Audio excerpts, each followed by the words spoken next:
welcome, one and all, to episode 20 of Queers and Spears. Um, Last week, we found our heroes in the city of Larian, where we met our new friend, Daphne.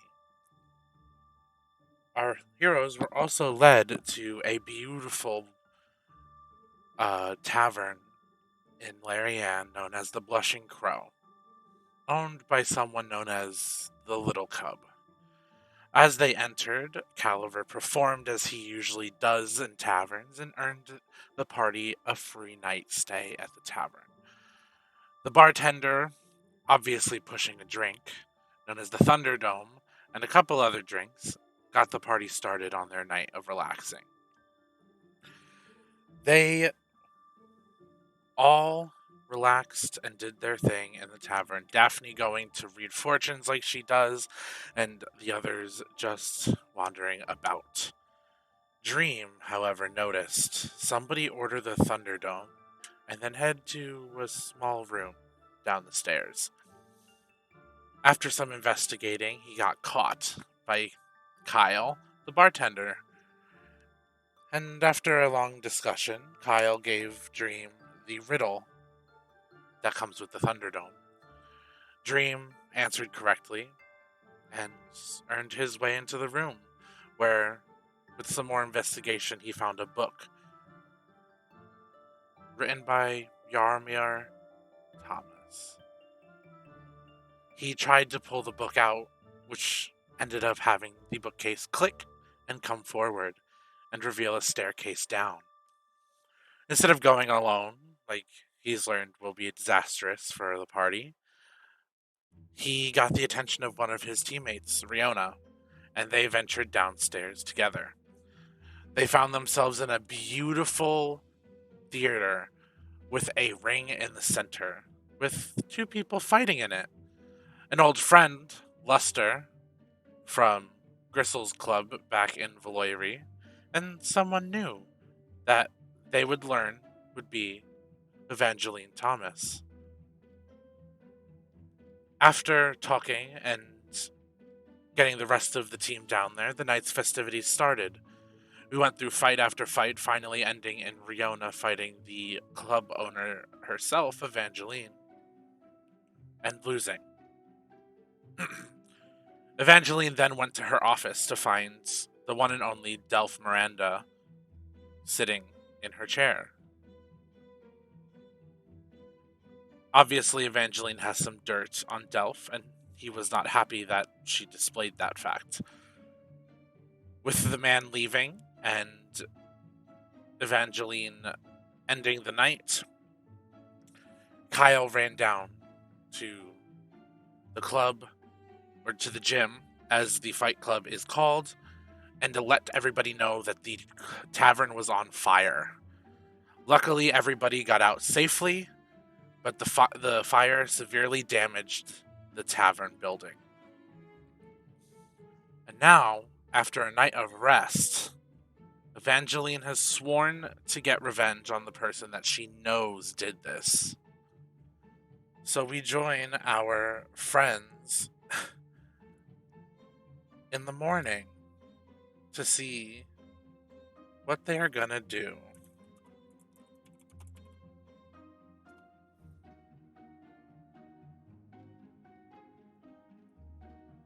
Hello, my gallant I godlets. still don't think we've gotten rid of enough states. Hello. Ah! Oh, Andrew. Yeah. Greetings and salutations. So, as Hello. what Way to happened, start off. yeah, that's fun. Wow. Um, Wow. so as we left Wow. off last week, the tavern Wow. was set on fire, and the group split up to spend the night sleeping and resting, as Evangeline prepared to take revenge. So I'm going to roll a trusty D10 to see who we start off with. Oh boy. I should probably have my Oh dice. boy. I know how to play Dungeons and Dragons. Come on. I don't. What are we playing? What's a dice? Daphne, Oh lord. what are Hey. you doing? in the I don't morning. know. Are we not Oh. in the fire? No, the fire is done. Like, they put the We fire escaped out that. and everything. Okay, was the tavern destroyed from the fire? Just the club was. Not the club, like the performing area and bar was destroyed. Upstairs is unaffected by, It's a separate part, and it's like there's like a it's almost like how a hotel is set up, where there's a bar and then all the rooms are separated. Okay. Yeah. Sure. And we had no casualties, right? No casualties. This isn't the Evangeline's fire, Evangeline, huh? this actually, Evangeline, is this the first fire that's ever happened at the Blushing Crow? This is the first fire that has ever happened within the Blushing Crow. Bad. Yeah, so Daphne, you have a new friend that I forgot to mention in our update. Frankel, who is sitting against your bedroom door as you sleep, Is he in the room or outside the room? outside the room. Okay, good. If he was in there, I don't know what she'd do. But as per her usual tradition, as soon as she wakes up, she picks up her magic 8-ball and asks it if she should get out of bed or not.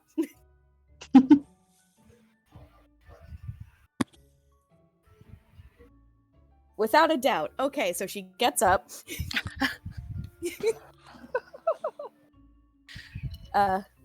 Gets herself dressed.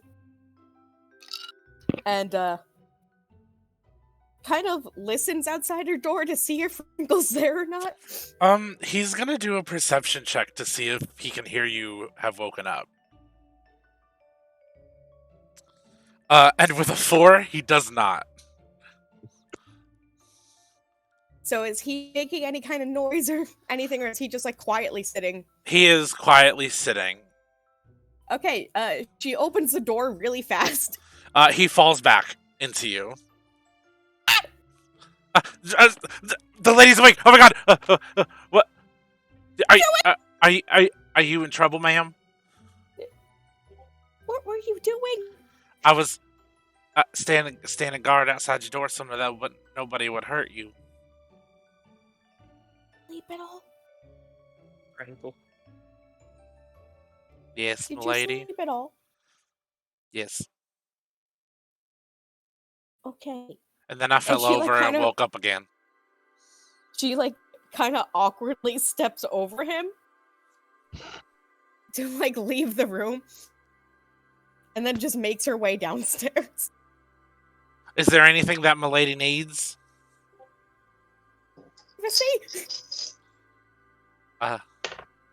You see he stands there and waits until you're like 15 steps forward and then starts walking. I need you to stop calling me milady. Just call me Daphne. Sorry, Lady Daphne. It's just Daphne, please.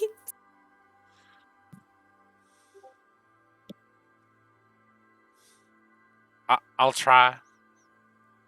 Thank you. Yeah, he just follows like a little further behind you downstairs. What would you like to do? Well, with the tavern area, burned down like it is, Yes. she's probably gonna wander outside to find a place to get something to eat. What's the street look like right outside of the Blushing Crow? Give me a perception check. Hooray, I forgot to grab my dice. That's okay, I have some right here. Big mood. Alright. If any of our friends are using D&D Beyond, don't forget to turn down your acceleration. Thanks. Wait, what? Oh, let me. 21 perception. Jesus fucking Christ. Big brain time. Okay, so the Blushing Crow is in the perfect spot in the city. It is right in the epicenter of like the bazaar and what a lot of people call the food court. It is right outside the door is actually a line of food stalls. So you can buy like there's like schnitzel, there's like fried gillweed rats, there's a gillweed rat egg stand. You see some gourmandula stew stands. And you see Skyert steaks on sale, and then they have some like vegetable stew and some other hearty like vegetarian options. Question. Yes. What does the environment itself look like? What's the street look like? It's cobblestone. It's a cobblestone street, and a lot of the buildings are brick mixed with wood. And except for when you look up higher towards like where the university is, then you start seeing like valuable stone buildings and stuff like that. But in this area, it is like easily fixed materials or what buildings are made of. Okay. And it's bustling for this early in the morning. Right. Are there any trees or shrubbery around? There are.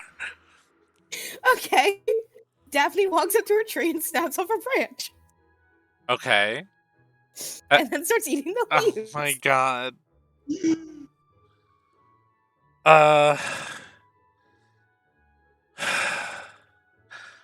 Frankel doesn't question it because he's also a satyr. But I'm actually going to... Evangeline, you're walking back and you see this. So what I think happens is that as she looks, all she does is she just stands and just leans on the nearest wall or the nearest building and just looks at Daphne to see how long it's going to take for Daphne to just clock Evangeline. Just watching her do this, being like, so, that's a choice. But it's just watching her the entire time.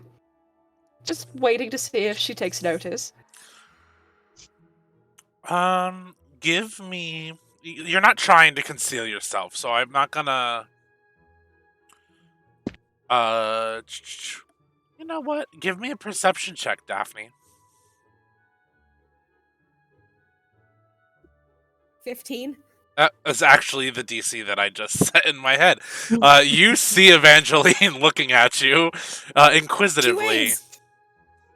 She waves. Daphne, hello, I'm not Daphne. Evangeline just nods and waves back, and she walks up to Daphne and goes, so, tell me, what's the smokiness of the leaves? Any good textures, any tastes?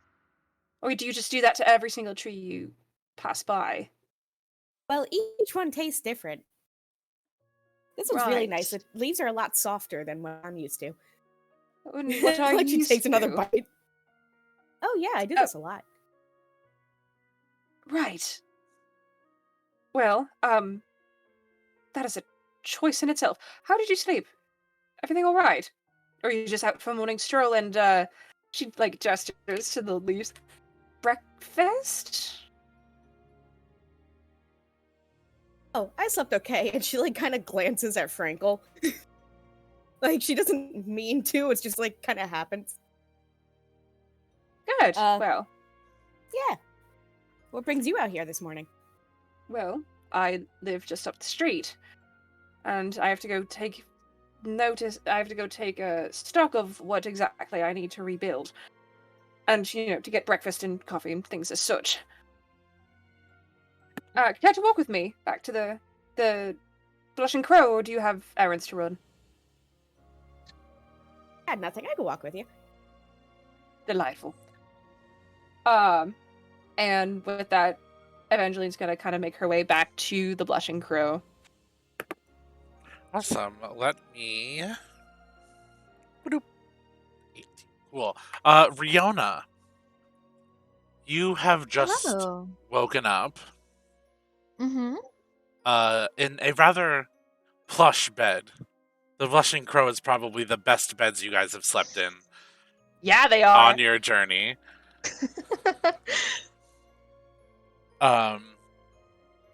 What are you doing?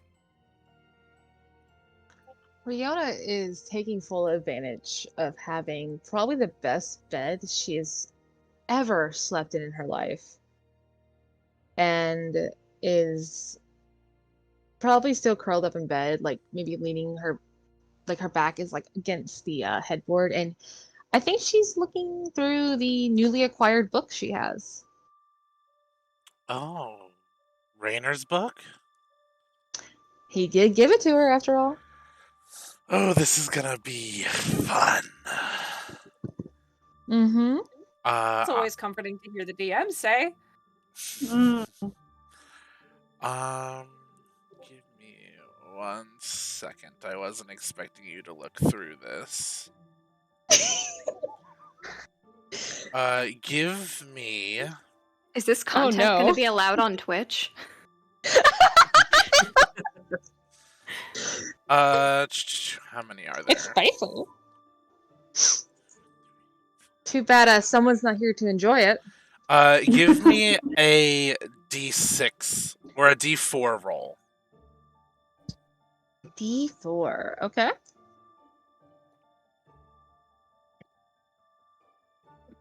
I got a 4.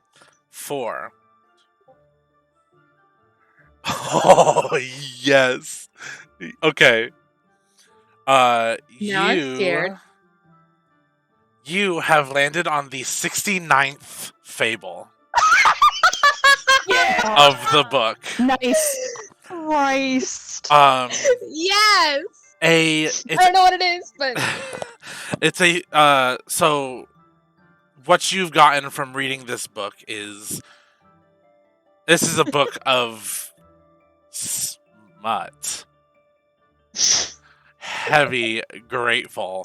The 69th Fable is a story that revolves around a human man who was born with a strange birthmark and enslaved to work in desert mines, and is one day bought by a young dragonborn queen with the similar birthmark. It is later explained in the fable to the man that a prophecy was given by the gods that when he and the princess conjoin in passion, their desert kingdom will prosper and no longer thirst for water that never comes. While the queen was embarrassed and scared, the man, seeing this as his duty, guided her through a passionate and adventurous night which lasted into the morning. As the couple awakened, the princess was disappointed to see her kingdom had not changed and was still starved of water. The man, feeling the queen's distress, goes out and utilizing his skills from his time as a slave, he discovers underground reservoirs of water, and the city prospers and is surrounded by an oasis. The man and queen rule the desert kingdom happily and enjoy each other every night. There's a moral to this story that while reading it clicks into your brain. The gods may guide us, but it is up to us to enact change, utilizing our own skills as the gods will offer us the opportunities. So through this story, Riona has now gotten something that she may have a little trouble with, seeing as being a paladin and having an oath. She thinks that sometimes destiny is the only way to go. But this story tells you otherwise, that your skills and what you do charges that path that the gods give you. And it's also very hot. I'm sure she quite enjoyed the read. But that is something she actually spoke with Ariandre about recently, about how she feels that there is an oath she has, and she will see to it and through it. But she also knows that They're given free will for a reason.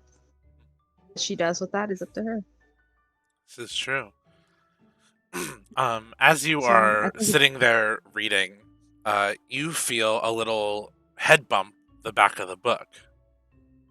And then you see Rune's eyes pop over it. And tilt his head. Are you? I think she closes the book and sets it down. And gives Rune a little chin scratch. Said, Are you jealous I'm not giving you any attention? He chirps a little bit, grabs the book in his mouth, and runs out the door. Riona, only probably not even halfway dressed, runs in after him immediately. Let me. He is halfway down the stairs to the bar and table area of the tavern. I think Riona is gonna be like, is gonna say, Rune, stop, sit, stay where you are right now. Stop.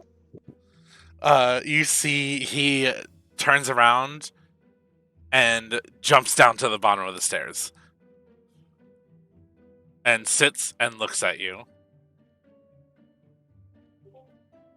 Riona begins yelling in Draconic. She's like, I swear to the gods, you need to sit right now, sir. And then runs, like, not necessarily runs, but like starts down the stairs very hastily. As you are coming down the stairs, he does that like play bow that like dogs do, and is looking at you and like moving, trying to decide which way he's gonna go as you get closer. She's gonna stop and say, just put the book down. You don't want to mess up Dad's book. Just put the book down. Please. You see, he looks like he's gonna go put it down, but then turns around and runs towards the door as Daphne and Evangeline walk in the door. And then he spits out the book and like skitters over behind like one of the chairs. Can Daphne pick it up? Yeah.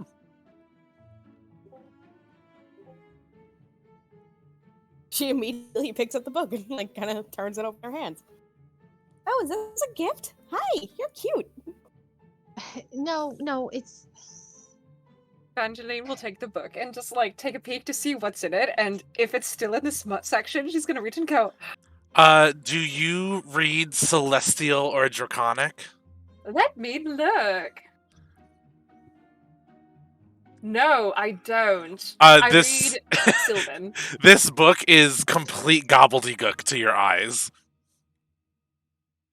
Ah, well, you know, the best writing some can't read. She takes it and hands it back to Riona. Thank you. Probably for the best, given the contents that I've learned. Great read, but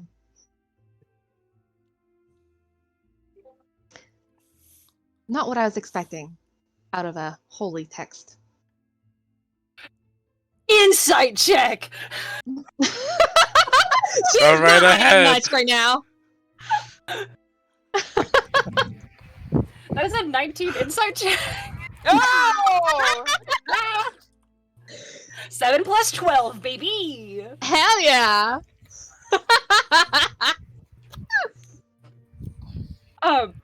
So, Evangeline kind of gives you the same stare that she gave Kuma the night before. She just goes, holy text, that's a word for it, and goes to the bar. Evangeline, as you go to the bar, you see Kyle pops up on his normal stool and is like, "What can I get you, boss?" Oh, just coffee with cream and sugar, Kyle. Thank you so much. Cool. Have you heard from the builders? Have they showed up yet? Or are they coming to do their inspection today? They sent over a messenger and said that they'd be here about midday. I kind of took stock of everything that we needed to rebuild already, and sent it their way. So I believe they should have a price to you by the time they get here. Right. Good. Thank you so much, Kyle. Of course. Have you gotten anything to eat today for yourself as well? Yeah, I had like 6 gillweed rat eggs and grapefruit. Delightful. Good breakfast overall. All right. If you could get coffee for me and get some just tea, just biscuits, coffee, water, juice, anything like that, for the people that were here last night. Awesome. Thanks so much, dear. I'll get the breakfast spread ready. Thank you. And he hops off of his stool and goes to the kitchen, and you hear him yelling at the kitchen staff because it's usually very loud in the kitchen. So you have to yell. And he just kind of like peeks out the door and gives a thumbs up to you. Evangeline like matches the thumbs up with like, that's so much work, but okay. But it's you're doing great, darling. And he goes in. He actually goes in and actually starts helping them make the breakfast spread. I pay for him well. them. And who do we have left? We have 6 people left. So that will be Caliver is our next victim. So sorry. What are you up to? In the morning? Yeah, you can already be downstairs if you'd like, or you can be your usual haunting. No, I think because there was like the fire, I feel a little bad. So I'm gonna go around trying to cast like mending on some of the stuff I can, Oh, I love that. and then I want to ask the bar for like a cup of water. Oh no. Why are you asking for a cup of water? I'm thirsty.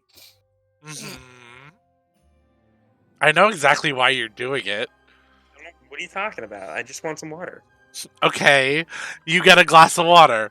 Tell me you're gonna pour it out on the floor. Because I know you're gonna do it. Joke's on you, I'm gonna pour it out on the ceiling. I cast shape water on the water and make it flow upward. Ah, no, I've been tricked. Bamboozled. It rains down on top of Riona. Well, I mean, it stays up on the ceiling for at least a minute.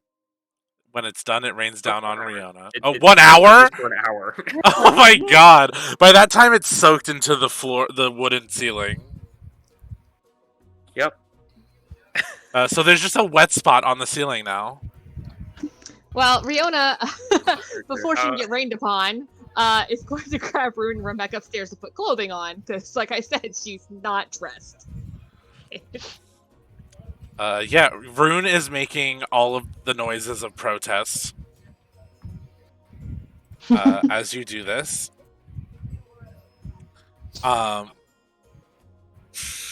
Which is exactly why she is going to leave him in the room with Rainer, who is probably still sleeping. Yes. Like, you just stay here. Yes. You bother him. So, Caliver, you were just mending stuff in the area of the fire. Yeah. You know, casting mending. I don't have any spells that make things clean, but I can, use a rag. Little I just feel bad, spit shining. Because this is like somewhere I performed, so I don't want it to be dirty. This is true. Yeah, give me a flat D20 roll, and it'll help me decide how much you're able to actually mend, and like what you're able to mend. Got that 7. You got a 7? Oh yeah. Yeah, you're able to mend a couple chairs, and half of a table. Nice. I got the table. Yeah. It's looking pretty good, Evangeline. Do you say that out loud? Oh, only if Evangeline's in earshot. You're at they're at the bar right now. Yeah, Oh, then yes. And Caliver's cleaning up the bar. I mean, cleaning up the performance area as he's saying this. He's mending things, so he mended a couple chairs and half of a table. Oh, thank you. Sorry, what's your name? Oh, I'm Caliver. I felt really bad about the fire and all that. So I just wanted to help out Thank you. I very much appreciate that. because That'll be, I did perform and I kind of want to perform again, and I can't, in good conscience, perform in a fire hazard. I've done that before, and well, it was a fire hazard. Of course, a fire hazard's a fire hazard's a fire hazard, but I appreciate it because this will be less tables and chairs I have to repair. You performed here last night, you said. Forgive me, I was downstairs while your performance was happening. You might have seen my legendary fight. Yes, I put money down. Oh, good.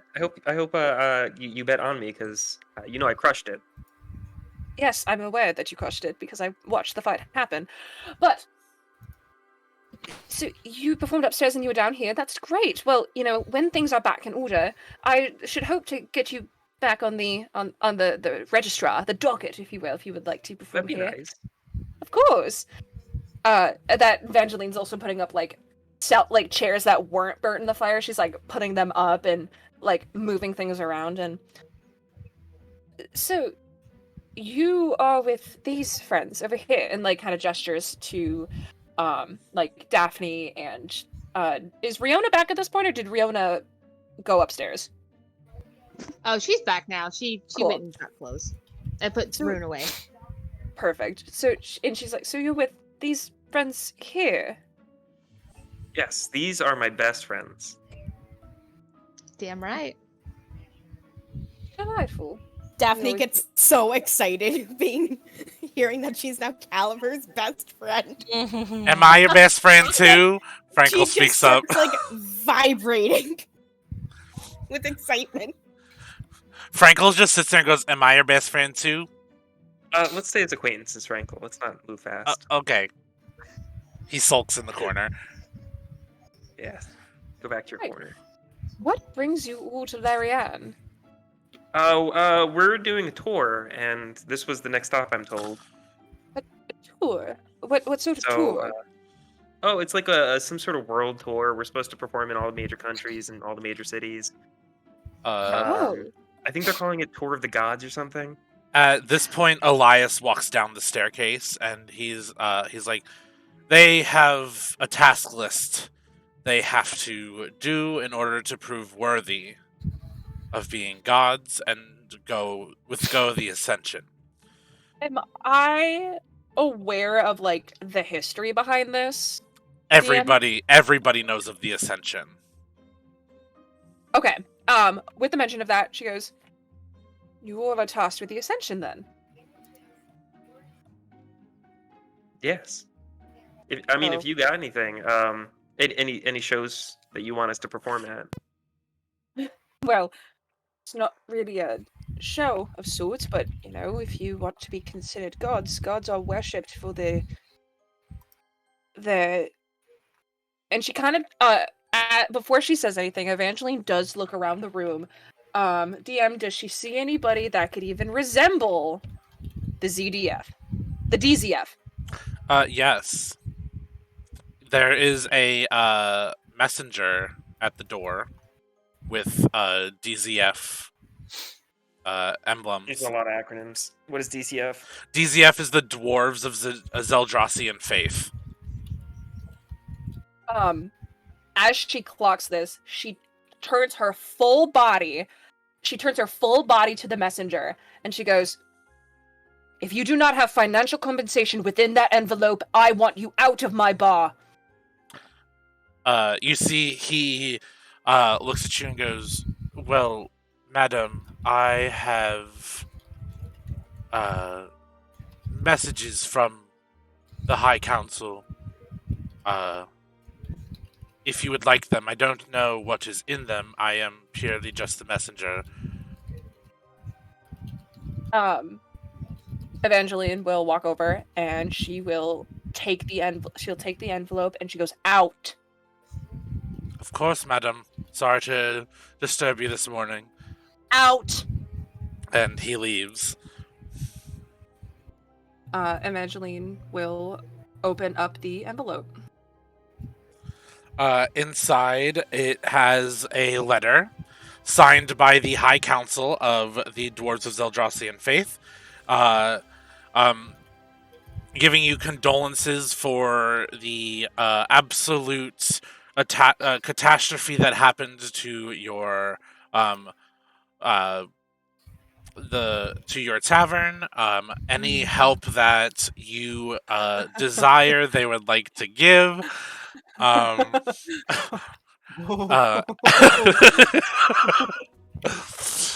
Uh, and that they absolutely love the blushing crow, and would love nothing more than to help its owner.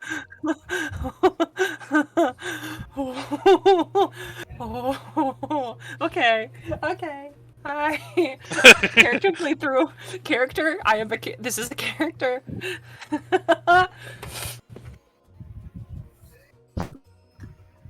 Evangeline just looks at the letter, and it is dead silent. She is dead silent as her grip begins to tighten upon this letter. And she, without a single word, turns around and walks directly down the stair, down to like the downstairs to where the smoking room is, and she disappears from view. Can Riona follow her? Absolutely. Daphne would also like to follow. Absolutely. Go right ahead.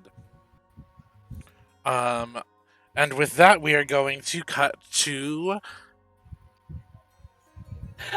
Ariandri. I had to decide. Sorry. Ariandri, what are you You're doing all this good. fine morning? Oh, well, first of all, good evening, ladies, gents, and gentlefolk. Can you hear me okay? Yes. Yeah. Okay, perfect. That's what we like to hear. So Ari did spend the night with Dream and also Avaran. Ooh, sexy. Perhaps. But I think Ari's probably the first one up. Probably was up, probably at dawn, just with everything happening, and is probably looking out the window at because they can see probably can see the university from there, or no? Yeah, so they're definitely like kind of gazing. Yeah, so I think they're kind of gazing out at the university, kind of wistfully, if you will. And is just kind of like reflecting on things, reflecting on what happened with Evangeline, with the bar catching on fire, and is just is feeling some feelings at the moment, if you will. So they're just kind of looking out the window, and they kind of mutter very softly to themselves, and they're like, "You better be all right, Sawyer. I didn't get my dad back just to lose you." Question. Are Yes. Avaran and Dream awake at this moment? Do either of you hear that?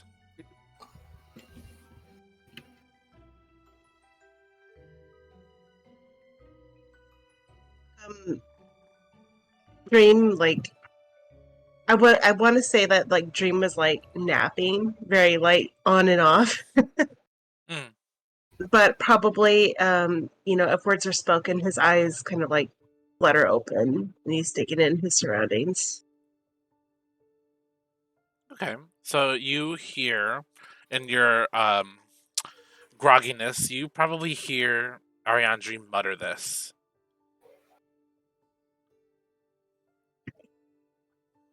Can you repeat what Ariandri said? They said Of that they course, didn't get their father back just to lose them, and them is the name Sawyer. And so he's going to kind of like fixate his eyes on Ariandre and curiosity, kind of tilts his head to the side. And he goes, "Who are you talking about?" I do think Ari did not realize that anyone else was awake, so kind of jolts and turns around and is like, "Oh, Dream, I'm sorry. Did I wake you?" He kind of sits up a little and he's shaking his head with a small smile. He goes, "Nah," he goes, "I was half awake anyway. It doesn't matter." And he'll scoot to the side of the bed, and part of his features kind of turn almost serious. And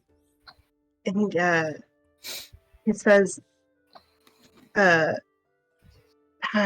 are you doing?" I'm doing alright. I know we didn't speak much, but I feel for Evangeline. It's, I might not know what it's like to have this sort of thing happen, but losing anything like that is devastating, and I don't know, I guess it just has my mind on some things. And Ari kind of looks out the window, staring again at the university, and is like, "You, Sawyer, he's my partner, has been for a long time now. He's in the he is a student at the university, quite a bright one at that, and back after we defeated Garvix, he contacted me either via Sending Stone or message, trip of some sort, I'm not sure, but he told me he was working on something big and not to come find him, and that has me very worried." Dream's facial expression just quickly turns kind of perplexed, and he shakes his head and he goes, "This Sawyer, do you think he's in trouble?" Well, I mean, it's not impossible, but the Sawyer I know could worm his way out of any situation. He's quite a fast thinker when it comes down to it, but I mean, I don't know. I can't just leave when all of you are here, and especially not with everything that just happened. So, Well, my hope is that next we'll get to the university and I'll be able to figure out what's going on. And I mean, at the very least, it's not like the university's on fire at the moment, so I have that Not to yet. be solaced for. Yeah, not yet, but I guess it honestly, could happen. I know you didn't ask for advice, and I know I've told you this before, but fuck it. I mean, what are you waiting for? If you need to go, well, tell us. We're gonna go with you. Hear what the other people think. If you're worried for this guy, he means a lot to you. Yeah, he Yes. means.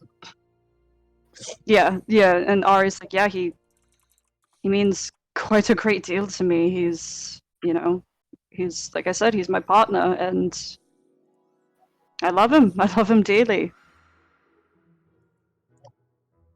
I know this journey means a lot to everybody, mostly everybody, wanting to become a god. But what good is becoming a god if you don't have the one you care about next to you while you're doing it?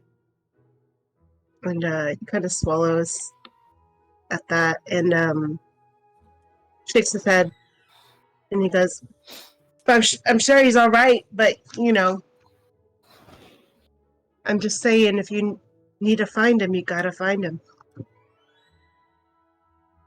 I think Ari smiles kind of sadly at that and is like, I will go find him soon. I think for right now, the party needs me, and it soon. If anything like what's happened with my father has shown me, it's that this group has amazing capabilities when it comes to beating out the odds and winning the day. So I'm confident, and I think Ari is going to take a couple of steps towards Dream, kind of reflecting on what he said about what's it worth if you don't have the one that you care about next to you. And Ari's gonna just wrap him up in a big hug and just pull him close to them, and they're gonna say, perhaps I'm reading too much into it, Dream, but I'm so sorry for whatever you lost, and if you don't have the one that you love most with you. But in the short amount of time that we've been together, I can promise you that you've become very important to me. And I know I can't take the place of whoever was here with you before, but I will be your shoulder to lean on if you need it. Dream at the first point of contact kind of tenses a little, and then as he hears Arianji's voice, he slowly kind of relaxes his shoulders, and it's almost as though hearing their voice not necessarily takes a load off, but it's a comfort that he didn't realize he needed. And he slowly lets his arms wrap around Ariandri, though he's careful not to touch their wings. And his voice is kind of low as he speaks. Thanks.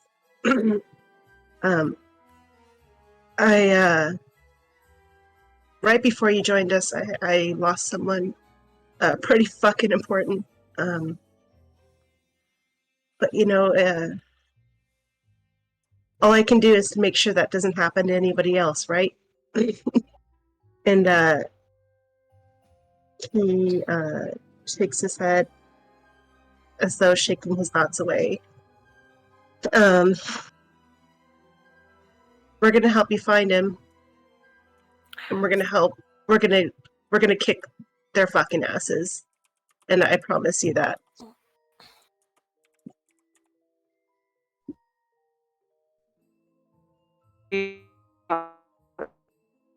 When Dream heard him losing someone important to him, Ari just kind of pulled him even closer, kind of like puts her like his head and just holding him, because they thought they lost their father. Like they know to some extent what that pain is like, and so they're just holding Dream, and they're like, I'm so sorry, Dream. No one deserves something important. Oop. And You're going a little robotic, Jace. I think that's a valiant. No! Why do I have to get smited all the time? I'm constantly getting nerfed by God. We need this. Said no drama. We do. I'm a bitch mother. No drama. Can you hear me? Yes. Am I better? Yes. Okay, beautiful. Sorry to ruin that moment with my internet, That's but okay. we're jumping right back into it. Philip DeFranco, let's get right back into it. But yeah, so Ari is just like, I can't imagine what that pain must be like. And however it's happened, whatever happened, you didn't deserve it. And I might not know this person that you've lost, but I can promise you that they're proud of the person you're becoming, and they're proud of this journey that you've undertaken even without them. And if the conversation you had with Riona earlier, I agree. It's hard, but if nothing else, live for them, This journey isn't going to be easy, but if we can become gods, we can make things better here in Malverne. And maybe that's not everyone's goal, but when the gods decided that for some reason they'd pick someone like me for this journey, that's what I decided. That I was going to see this through to the end to fix things. And if you're clearly You know, you don't want anything else to happen to anybody else, so I want you there alongside me, Dream. With all of us. Dream kind of like tightens his hold on Ariandre as Ariandre says this. He goes, I fucking know I'm not trying to do stupid shit all the time. Just I lost my brother, and all I want is to see him one fucking time. So I can kick his ass for being such an idiot. And he kind of laughs, and his voice kind of breaks at the same time. He goes, I'll be a fucking god with you or whatever. And I'll stop trying to die, if that makes you happy. It's not to make me happy. I want you to do it for yourself. Because if we do become gods, I mean, there's nothing stopping us from speaking to Kaisis, and, you know, I mean, it's the god of the dead. I don't imagine, you know, I don't imagine having access to godlike powers would be able to keep you from your brother, and I'm so sorry that you ever lost him. While this is happening, Avaran, could you give me a wisdom saving throw while you're sleeping? Oh, great. What the okay. fuck?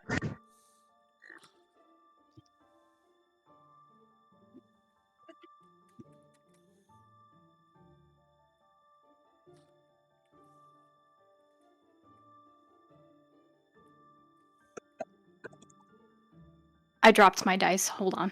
That's a-okay. It only counts for a D if it's a D20. Or if it's a natural 20.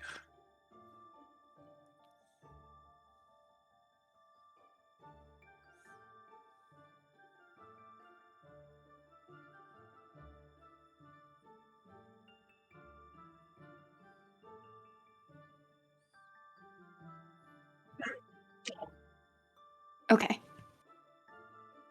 23. 23? I Woo! had to do some Okay. math really quick. No, you're fine. Look, we're all gay. We all can't do math. It's okay. Real. Except for Andrew. He does math all the time. What? I said we all can't do math except for you. You do math all the time. No.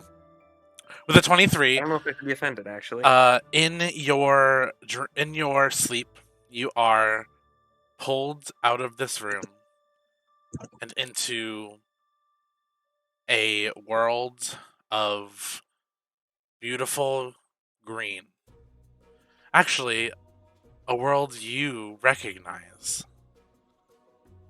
You're in a grotto on the Violet Isles. You hear a voice that says, "Hello, little fox."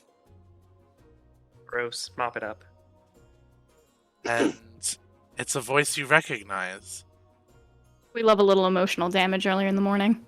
It's the voice of the druid that saved you all those years ago. But when you turn to look at the person, it's not the druid, but the goddess Nuna standing in front of you. Would Aaron even recognize who that is? No, but you recognize the voice, and she's a familiar feeling to you. But also, could you give me a perception check? Nuna's just getting up in everybody's business. Yeah, Nuna would just be fucking out here. She's like, I'm cleaning all these bitches. Yeah, like, doesn't she have... I don't know, like, don't you have things to be doing? Do you have a job? Yeah, she doesn't have hobbies. She has the job of cock blocking her daughter. Is her job. Just saying. Yeah, for real?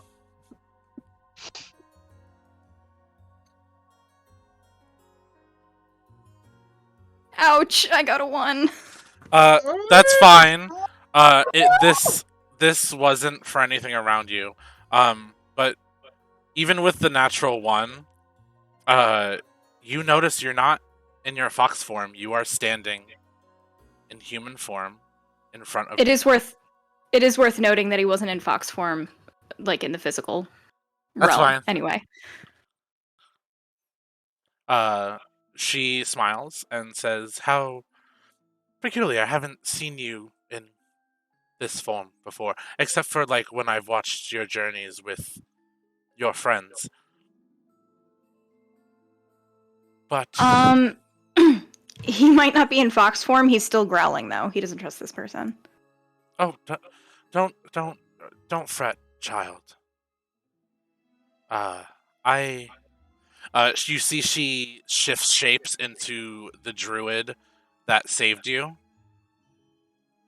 All well and good. Still doesn't trust. And she says, "Perhaps this form is more comforting for you." It is not. I just have to say, you've come to trust these people you travel with, do you not? He doesn't answer. I guess I deserve this, as this is rather off-putting to just pull somebody into this realm who hasn't had it done before. But I just wanted to say, you've grown from that little fox that I pulled from the wars. And I'm quite excited to see the type of warrior you become by the time you come meet me again. Give my best to my grandchild and my daughter, if you wouldn't mind.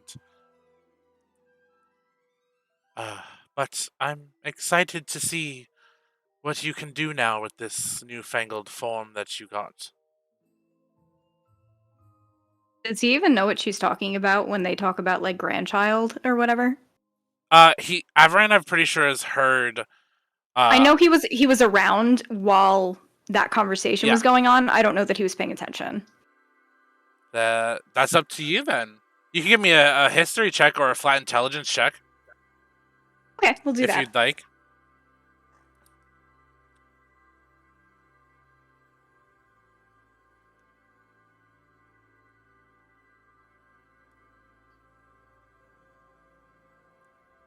$12. 12. You may not necessarily remember 100%, but you have heard things. Sounds somewhat familiar. Don't know the details. Yes, exactly. 100%. Read the book, don't remember the plot.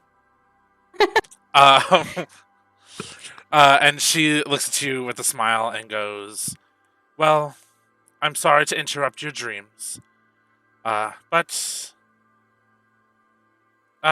you were the only one that one of us hadn't visited besides Caliver. And thought you might like to know that you have friends in other places. Though I understand the mistrust." The information certainly isn't comforting. And she gives you a small smile and she says, "Well, I'll allow you to return to your friends." And allows you to slip back into your body. And we re-enter the situation of Ariandri and Dream talking. So he wakes up kind of with a start. Like gasps. I don't know if the other two notice, but he is awake. Yeah, I think Ariandri would probably notice. And still kind of holding on to Dream, kind of looks over Dream's shoulder at Avaran and goes, "You all right, buddy? Is everything okay?" Fine. It's worth noting that Avern he's not in fox form right now, and he's not very comfortable being out of fox form. Being bipedal is, even though it is how he is, that's his natural born form, he is not comfortable with it, and he doesn't enjoy being in it.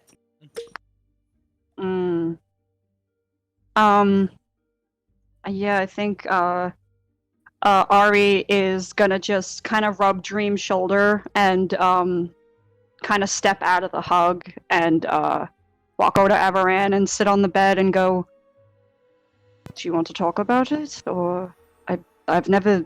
I mean, even when we first met, I told you I didn't know you could turn into a man. So this is new." He just shakes his head. But he does say sorry. He apologizes for interrupting the moment. Ari shakes their head and it's like, I don't think we mind. I think we'd rather make sure you're all right. And Ari kind of looks at Dream.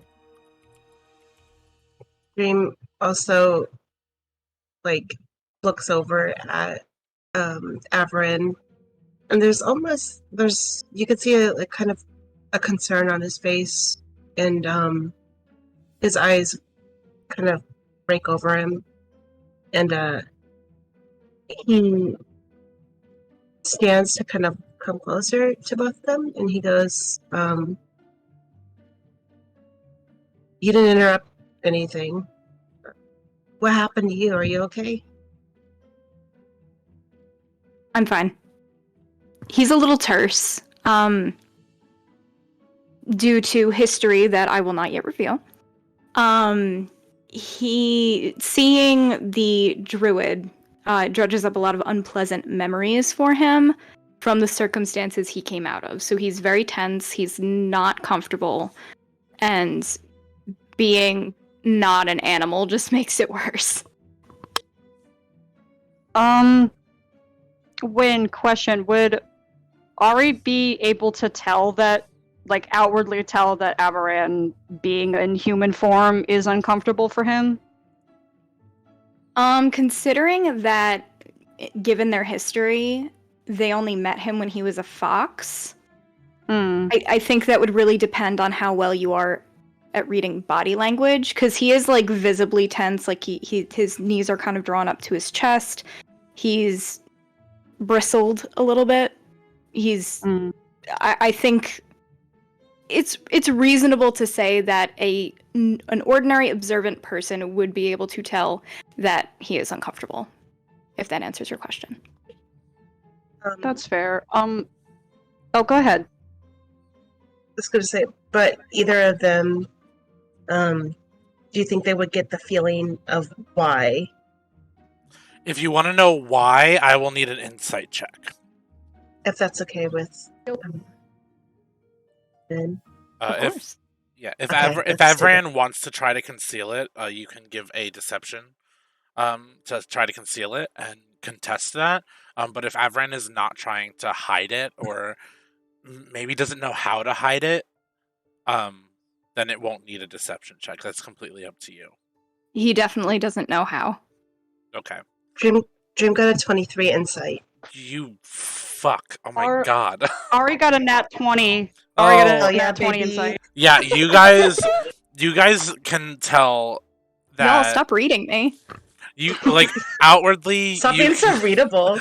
Outwardly, you guys can see he's uncomfortable, but you guys can kind of you guys have never seen him in human form, this much. This is the longest you've probably seen him in human form, besides when he was high as fuck.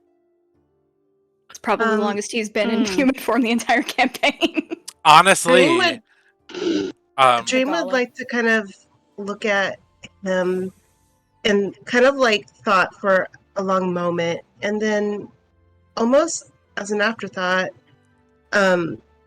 he shrugs off the fur that's around his shoulders, as seen in the character art, and he as seen on TV. Yeah, as seen on TV, and he takes a step forward, and without even asking, he drapes it around Avarin's shoulders. Avarin starts violently, but he doesn't push Dream away. He's just very on edge, and being touched not as a cute little furry animal is foreign to him. But he doesn't make a move to push them away. He just kind of shrinks a little bit. He doesn't make any move to further touch him. He just kind of like lets it drop on top of him and takes a step back. And there's almost an apology in his eyes for making him startle. And he mutters, "Sorry." Would you be more comfortable? It's fine if you want to go back to being a fox, and we're not going to, we're used to you like that. So if that would be more comfortable, go ahead. Avern speaks up a little bit, but it's very quiet. All he says is, "My fur smells like fire." And Aw. that's the reason why he assumed human form to begin with, because that also dredges up really unpleasant memories. Ari looks very visibly upset and is like, "Oh, sweetheart, I'm so sorry. I've never exactly bathed a fox before, but I can try if it would help." Are there bathhouses around here? Jane's asking, might. as am I. Ariandri, give me a intelligence check. They're just flat intelligence. Sure. Hee-haw. Give me 1 second.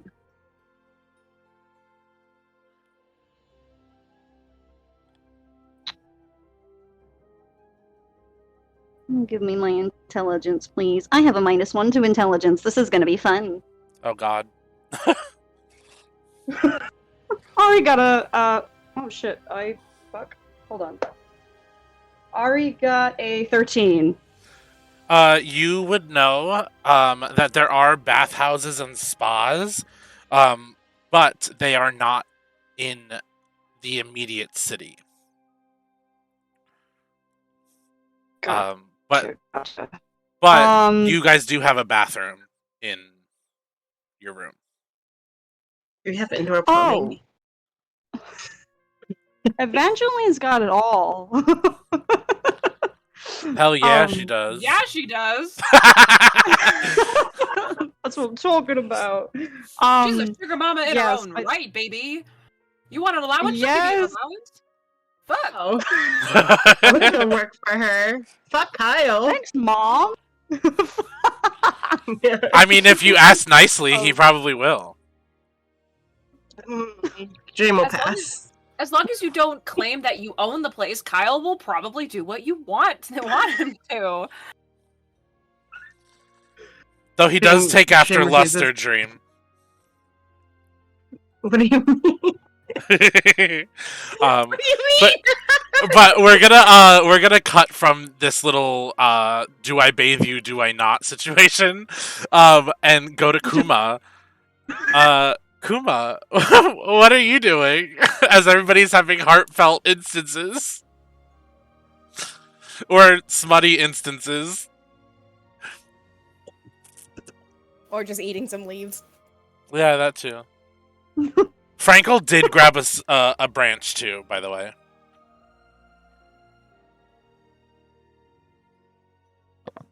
Kuma, are you there? I think she muted herself. Hold on. Uh-oh. I can be Kuma. Hang on. Let me get my fake mustache. She's coming, guys. She's coming. The joys of one of your players being a roommate.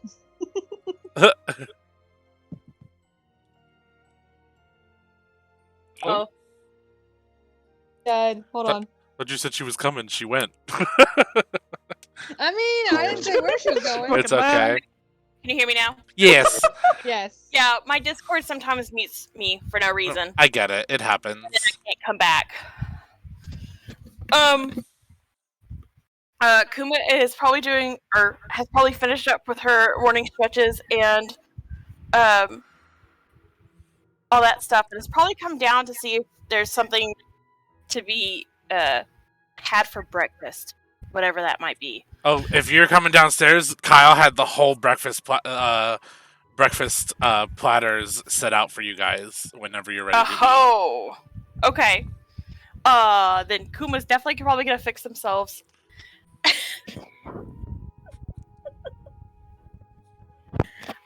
Kuma's probably gonna fix themselves a plate and then find a least damaged area. That'd be the bar. To take a seat at. Okay, then definitely sit at the bar and probably start tearing what pieces are slightly larger into smaller pieces with her hands before starting to eat it. Cool. Yeah, the breakfast platter has some like skyert bacon. There's some Gillert steaks and gourmandula legs. Delicious. And gillwheat rat eggs.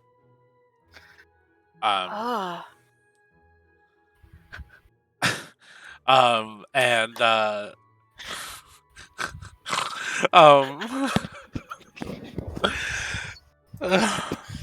I'm blushing.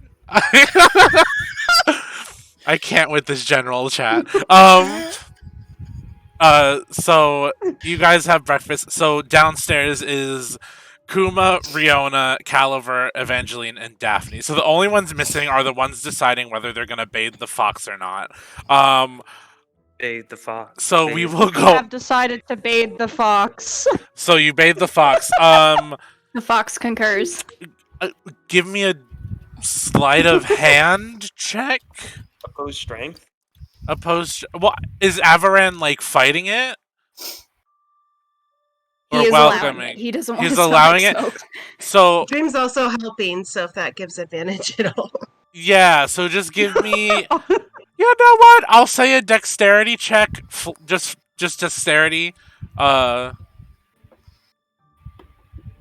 Good, because Dream is a dexterous motherfucker. A dexterity king, if you will. 16. Yes! Dexterity dream. What did... Uh, Ari got a 22. God of Ari got a dexterity. 22. a 22. Yeah, Avaran. Avaran, you are squeaky fucking clean. Woohoo! You no Maybe I'm longer born smell with it. like. Maybe it's Maybelline. Yeah, you don't smell of fire anymore. Maybe it's Evangeline. Ooh, Oh. there we go. Well, write that down. Write that down. Would he allow them to like style? Boys. Would Averin allow them to like style his hair a little bit so it's all like smooth, shiny? Sure. Uh, Be mindful of the twitchy ears, though. you guys. Of course, Swim understands. You guys He's towel hygienic. dry him, and he poofs out. Like every other animal that gets towel dried. And do you guys head downstairs or? I will say, if I can just cut in a moment, both of them are getting kisses. Usually, as a fox, he would give them licks on the face, but being that he is human, they're getting the human equivalent. I'm blushing. Do we have to roll for tongue? Roll dexterity. No, just kidding. Though Dream. I need this to be clarified. Hold on a minute. Kisses on the mouth or the cheek? Yeah, what is going on? You know what? We're gonna be spicy. I'm gonna say on the mouth. Roll for horny. Okay. We have entered Ari in a allows it wild to country. happen. Since So does Ari allows Dream. it to I can understand that there's a difference. You sexy bitches, roll for horny. All Dream's right. like kisses back for a little startle. Oh no, that slid way across my fucking computer. I got a 19. 13. 19. 14. Yeah, I got a 19. Ariandri, 13. horny. All of you. But Ariandri's the worst. Wait, where's my rainbow dice? I'm rolling. Ari's For gay. this is Evangeline, roll a gay Ari's sense. face is Roll for gay sense. Oh shit! Hold on. Let me. Oh, hold on. Nah. This is queers and spears, bitch. We're rolling for gay. Hell yeah. That's Of course we are. Moderately gay. Moderately gay. Moderate. Evangeline, you also sense that there's some gay shit happening in your tavern. Evangeline's honestly, like as Evangeline's like and I'll paint this picture later, but Evangeline, as she's doing her thing down in the gym, she straight up goes, "Well, it's the place for it," and then goes back to what she's doing. Yes. Fucking queen.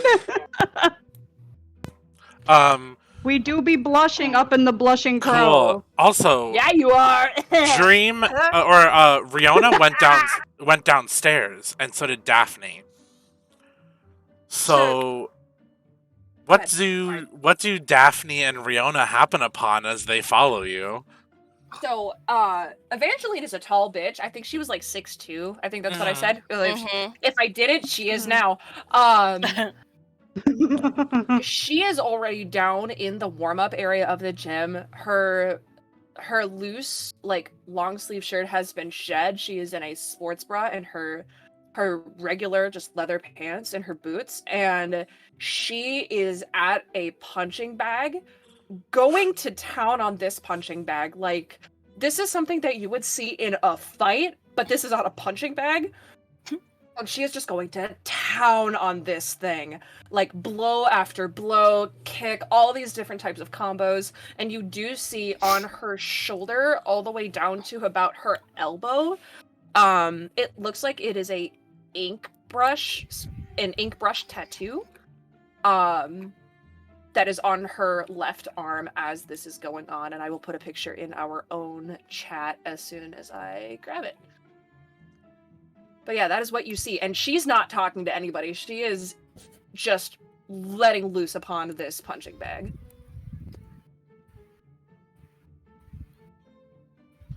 But yeah, that's what you see. That's the word picture. I think as you guys walk into this, Frankel's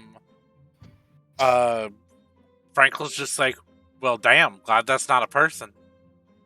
No tact whatsoever. We love Frankel. Do we? Do we? do. Yeah. Evangeline's not paying attention to any of it. She is just. It's almost the Captain America scene where she's just aggressively punching. It is like 2 seconds away from that punching bag flying off of its chain. That's the type of like intensity she's going at. Should the rest of us roll for horny? I failed. I chose to fail that one. But yeah, what do Riona and Daphne do as they happen upon this visage? So, I feel like this is something Riona has seen from people before, given her time in training. You've definitely happened upon Hank in this situation before. Okay.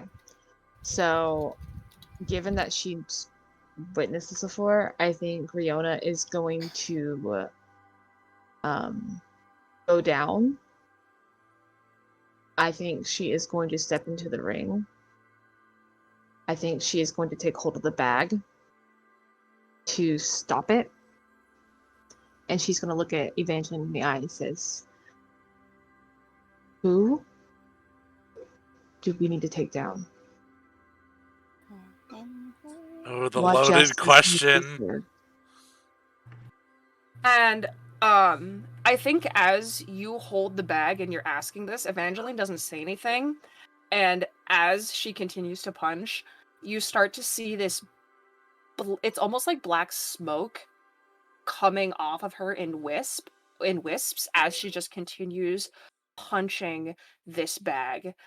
And that's all you see for a little bit before she...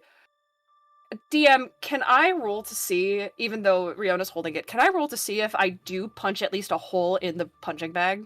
Yeah.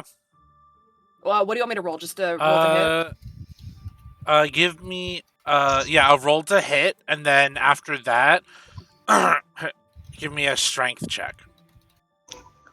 A strength check? Mm-hmm. Delightful. Okay, that is a dirty 20 to hit. That hits. Delightful. And then a strength check? Yes. Delightful. That is a nat 20 for a total of 20. Your fist goes through the bag and stops right before Riona's face. Delightful. And as this nat 20 happens and she just punches it, it goes from black smoke to this like black opal magic coming off of her. And she looks at Riona and goes, "You have no idea what the church has been doing to this place. The church is responsible for all of this. The university, the Blushing Crow, everything. You have no idea what you have walked into." And then they send me a letter saying that they send their condolences for the burning of the Blushing Crow when I know damn well it was them. And the black magic this like black opal magic is just pouring off of her in waves. Daphne walks forward at this point and like kind of just reaches up and like lightly rests a hand on Evangeline's forearm. "So how do we help?" I don't know. I don't. I've had them under my finger for 8 years now. Because they're an investor. The entire church is my investors. And don't get me wrong, I won't lose investors. And she kind of, and instinctually just pulls away from Daphne's grip and goes, "But there's something far deeper going on. They claim to talk to Zeldris, but no, unless there was a history book change, Zeldris doesn't give a shit about money. But yet, the church seems to want a piece of the pot of every single business in this place." If I've learned anything in my time being a paladin and working with temples and churches alike, not everyone serves the gods it claims to. Some of them simply serve themselves. I know, It darling. sounds like to me we have someone we need to take down. What is his name? Because I'm not leaving this city till he meets the god that he says he serves. Commendable, truly. Your will. DM, what can you just remind me real quick the name of this fellow? Delph Miranda is the name Delph of Miranda, right. the head priest. What a punchable name. Very punchable. Holy Father. Face. It's Holy Father Delph Miranda. He is one of the high priests of the church, and he is also the headmaster of the university here Of course in he is. Larian. That is why I worry, because if they lose their headmaster, there's a bit of a power vacuum within the school.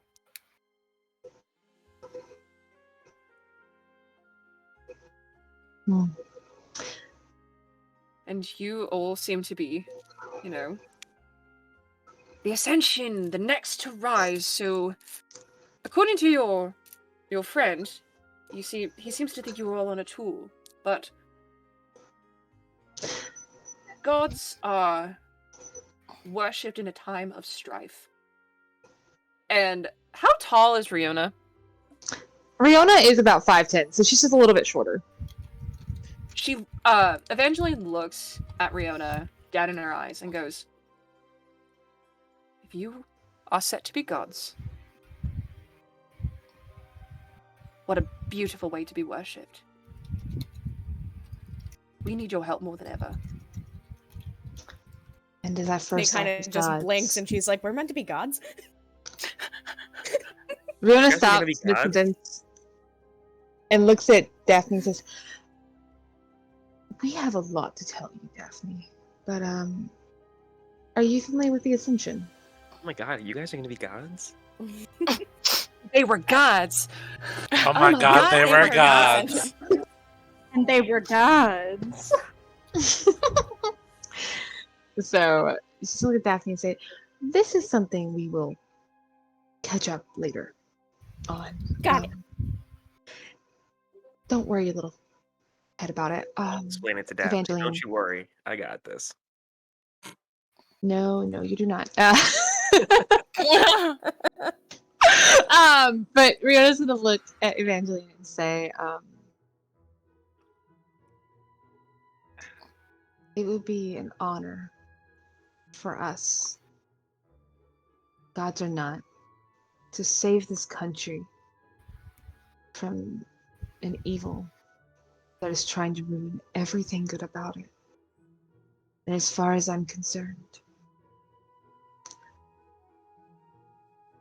this is only going to end one way. I'm And gonna it's burn going to that be with church to the him. ground. And I will help you light the match. Tell me, Rihanna, it seems like you have a, an experience with this. She gestures, whole god thing. Who do you serve? I was saved by Nuna when I was a child, only to find out some weeks ago that Nuna is my mother. I am part Asimire, so I've been serving my mother this time. Well, aren't we all blessed then? But if I've learned anything recently, it's that the gods have their own wills and wants for us. But we were given our free will for a reason. By the gods am I going to use it to do what I need to do for what's right for the people. I swear to protect as a goddess myself. Evangeline smiles, goes, I admire your loyalty. I truly do. I just hope that won't be your downfall. And with that, Evangeline is going to unclip the punching bag from its clip and kind of hoist it over her shoulder and bring it to the, kind of dead soldier pile where there's, probably a bunch of torn up bags. And she goes, well, who wants to burn down a church? You hear a very small, very quiet me from upstairs.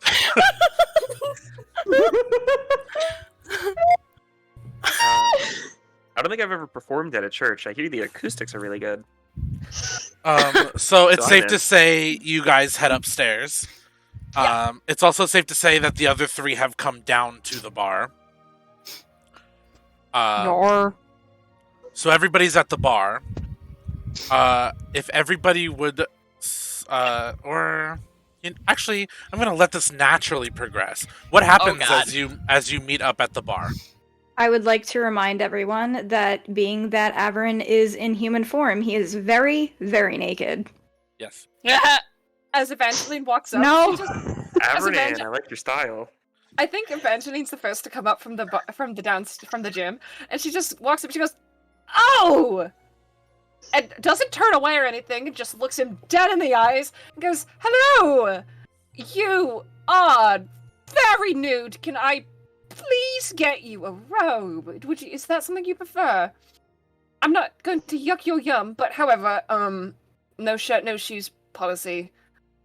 And she's just staring Averin dead in the eyes and just goes, "Mm-hmm." Averin has no idea what any of that means. Kuma has no problem with it. Ari pipes in and goes, yes, a pair of pants, if you would. He's the fox that came in with us. He's this is new to him. No offense meant, I promise. No. Would you want a skirt then, Averin?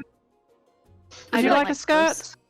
Would Averin have Dream's fur with him that he threw on him by any chance? Well, being that he just was bathed, Showered? I don't know that he put it back on. But he can probably reassume fox form if it's going to be that big of a deal. He no longer smells like smoke, so he's okay. is there any form of clothing that we can get you that would help? Would you like a shawl, a very long shawl, by any chance? He just kind of sighs heavily and like. Well, hold on. Riona has Druidcraft. Can she just like Druidcraft something over him? Oh god. So he's not. He's gonna be really fussy about it, but yeah, you can. I think we have an extra caliber t-shirt.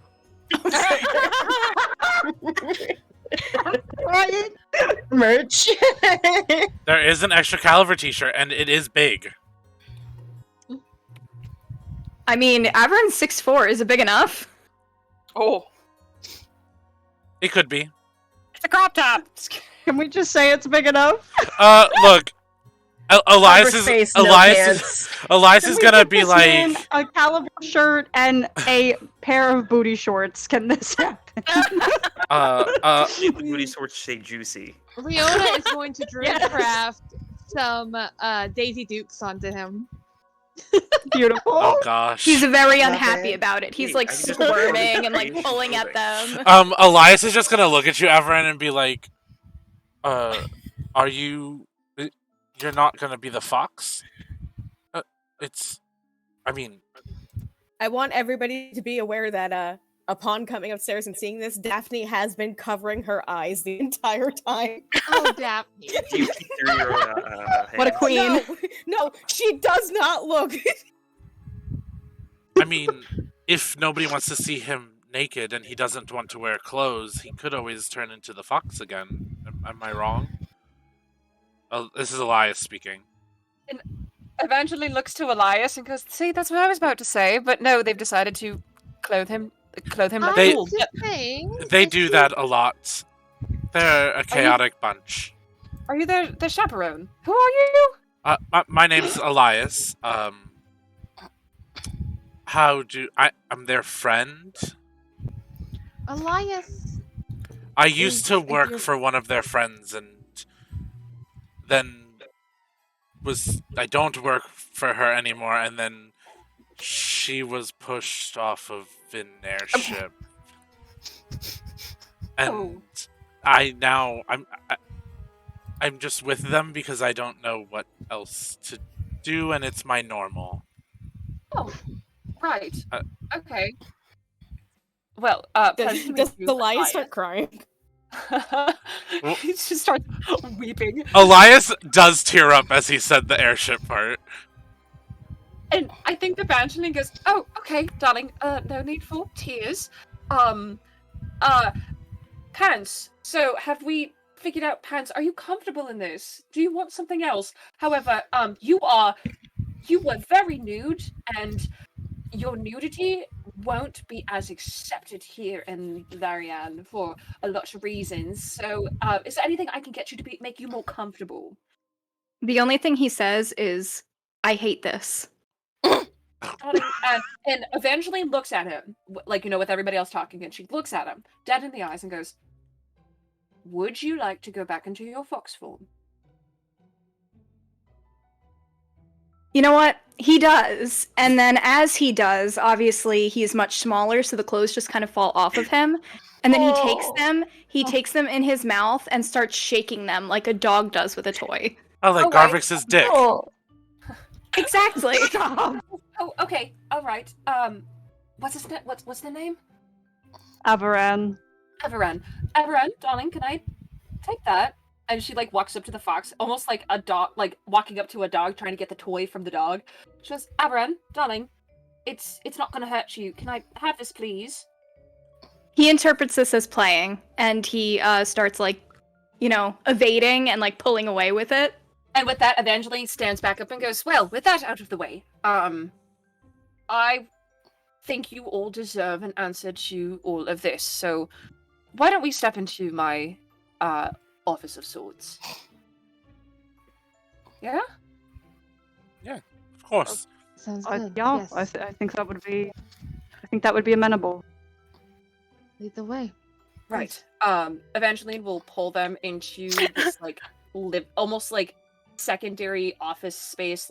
It's an office, but there is a small space that could be a living quarters if it was a last minute thing. Kuma's gonna nudge Daphne and tell her it's fine, that she can look.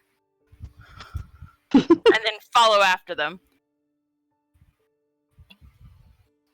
Elias just under his breath goes, "You know, for a satyr, she really does not like nudity." Not everybody's comfortable with it. I've never met a satyr that isn't comfortable with it. It's different, but different isn't bad. Kuma's just gonna give him a kind of annoyed look and just like move on forward. Perfect. I think as all of them get into the office, Evangeline shuts the door and locks it as soon as everybody's in and goes, "Well, how familiar are all of you with the dwarves of the Zeldrosian faith?" And she says it with such bitterness and like it's a sour taste in her mouth. As far as I know, other than being once partners with the skirmishers, there isn't much I've heard. Seeing as I'm in Farias most of my life, there's not much to be heard about the dealings outside, though I have come to know that the dwarves here are rather racist. So I will be happy to exterminate a problem. I've heard it's a cult. Elias speaks up. I'm sure Zeldros found that fascinating. From my contacts in the monastery of the Divine Heart, they've said some not so pleasant things about them. Care to share? Well, first of all, they're a cult and they care mostly about money coming into the church. And I've heard that some of the monks in the monastery have a connection to Zeldros, and while he covers the domain of war, not necessarily a war god. He's not. He's very chill god, from what I've heard. And you would be correct. So I don't necessarily know if the being they speak to or reach out to is truly Zeldris, or if they are being tricked. And Evangeline pipes up at that and goes, "You're right. It's not, because Zeldris, as the typical god, as the definition of Zeldris goes, Zeldris does not care about money. He more cares about, charity, giving it to others, making use of the money rather than hoarding it, stealing it. I mean, keeping it for their own. This church claims that they are best buddies with Zeldris himself, when in fact I have had my suspicions for nearly a decade now that it's not Zeldris they're talking to. And the church has their hands far deeper than just, the businesses of Highval and Larian. The church runs and funds the university here. And Delph Miranda is the headmaster of the university here. And they are investors within the gym. And I've been holding that over their heads for the past, how long? And she does like the math for a second and goes, 8 years. I started this place. I took over the gym when I was 20. And when I discovered that their intentions didn't align with the god that they served, I held that over their head. Because the church, the actual Church of Zeldris, doesn't take kindly to blasphemy and heresy. No, it doesn't. And they've been terrorizing the people here. If anybody speaks out against the Church of Zeldris, they find themselves within the Gallows Cave. And I've been holding that over their heads because heresy against the god that they serve is punishable by death. And now they've decided to be bold and fight back. And then she gestures to the outside where the bar is, as you can tell. I have also heard that Delph has an odd pet. From the monks at the monastery, I've heard that he keeps a lion drake as a pet. Which The heck's a lion drink? I've never seen one before, I've just heard of it. It's like a feline dragon with a lion's head. A lion drake? Yes. I thought you said drink. No, drake. I can't confirm that for certain or not. I've only been to the church, I've never been to his personal office, but it's a rumor, definitely. I rolled a 6 total for that history check to see if Evangeline knew. She don't know shit. Yeah.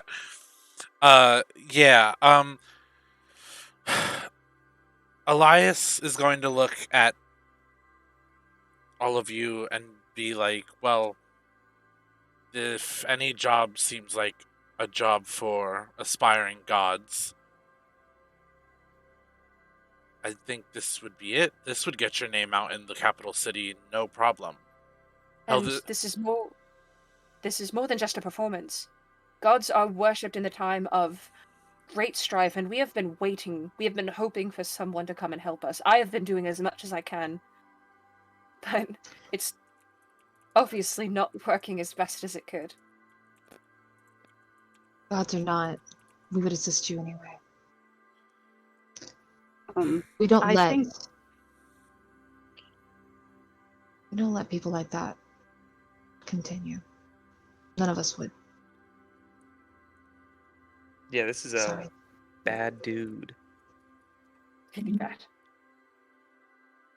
Ari kind of steps forward and looks at Evangeline and says, Evangeline, you mentioned something about the university. Could you possibly expand on that? And Evangeline, you would see that Ari's face is stark white.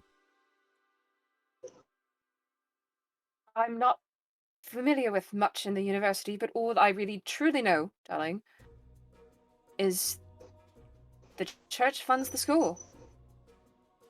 They personally fund the school. And their leaders are... Delph is the headmaster. And if they lose their money in the school, they lose their moneymaker. I know not much more than that. But their hands are within every single pie here in Larian. And they have plans. They have plans to open up the Violet Isles for war, is what they're trying to say, and that their god, they're spreading the message of Zeldris throughout the land and, conquering and, whatever conquering churches have planned. Well, they have something else going on. That's all I know, and I've been trying to hold that over their head, and it's not working anymore. Well, seeing as that the Violet Isles are the home of my mother, and my partner is in the university, it sounds like this man needs to go. And as much as my party members have said, you have my axe. You have me. I would be honored to help you, as would all of us. In that moment, you hear a knock on the door. And Kyle peeks his head in. Jim rolls his eyes. Madam, if you wouldn't mind the interruption, I think I have information that can help you. Yes, Kyle. Kyle, come in, darling. Don't hold the door open. You're letting out the cold air. He steps in and looks at all of you and goes, I was a student at the university about 2 years ago. Something not right started happening about 2 years ago. And the headmaster doesn't keep his office on main campus anymore. He has like an actual like whole building for his ministrations of the church and the university. And like there's just been a lot of like people acting weird on campus, and some students going missing and then reappearing, and like a lot of infernal magic going on. When I was there, I had these glasses that I could always I could see the type of magic that was going around, and a lot of the times it was infernal magic, and that really wasn't, unless like you were a warlock or something, which were allowed in, or a cleric or something. Like there were other magical beings, but like infernal magic wasn't really it was scarce in the student population. But about 2 years ago, it started becoming normal. Infernal magic is very volatile. Yeah. And it's something that's typically not used up in the mountains due to, And she kind of gestures to, like, the area, and, the last thing we need is a infernal beast being summoned within the mountains, and that's a whole other story for another time. Yeah. I don't know whether the person that you have at the university is safe or not, but that is what is going on. And she looks at Ariandri and goes, "Are you going to be all right when we go to the school?" Ari takes a second and goes, I will be fine. If something has happened to Soya, if something has happened to Soya akin to what just happened to my father, then I need to see to it that he is brought to his senses. Evangeline, I know you're probably not familiar with what they do for practices, but when we were in the capital of Valori, they had taken our friend.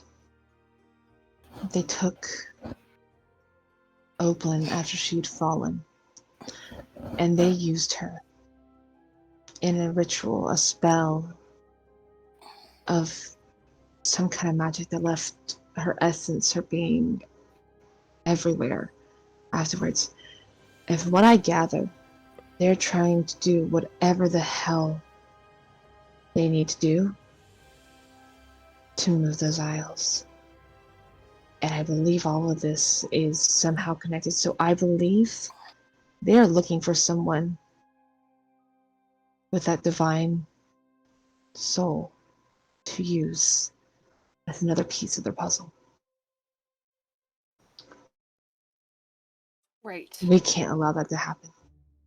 Evangeline kind of like just pinches her the bridge of her nose and rubs her eyes and goes, "Great! I love living in Highville. Okay, well,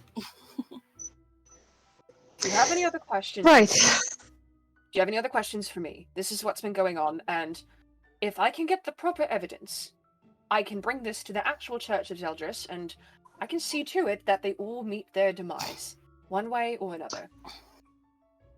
Not But I'm going to burn that fucking church to the ground." You see Kyle kind of like raises his hand a little bit. Yes, Kyle. So Headmaster Delph doesn't spend a lot of time on campus, so I don't think you're gonna find him there.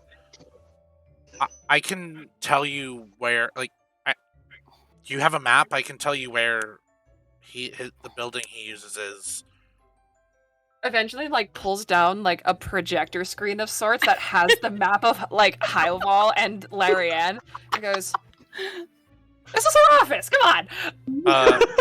He looks at it and he's kind of impressed. He's like, can one of you lift me up? I'm a gnome. Ari will lift Kyle.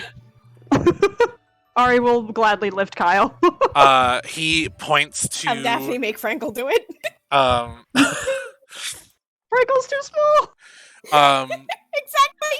Kyle, as he's lifted, points at a part of the city that's about 3 blocks from where you guys are.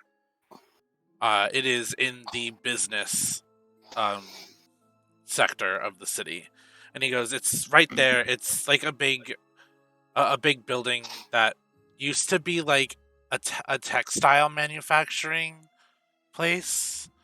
He bought it and cleared it out with the church's money." That's right.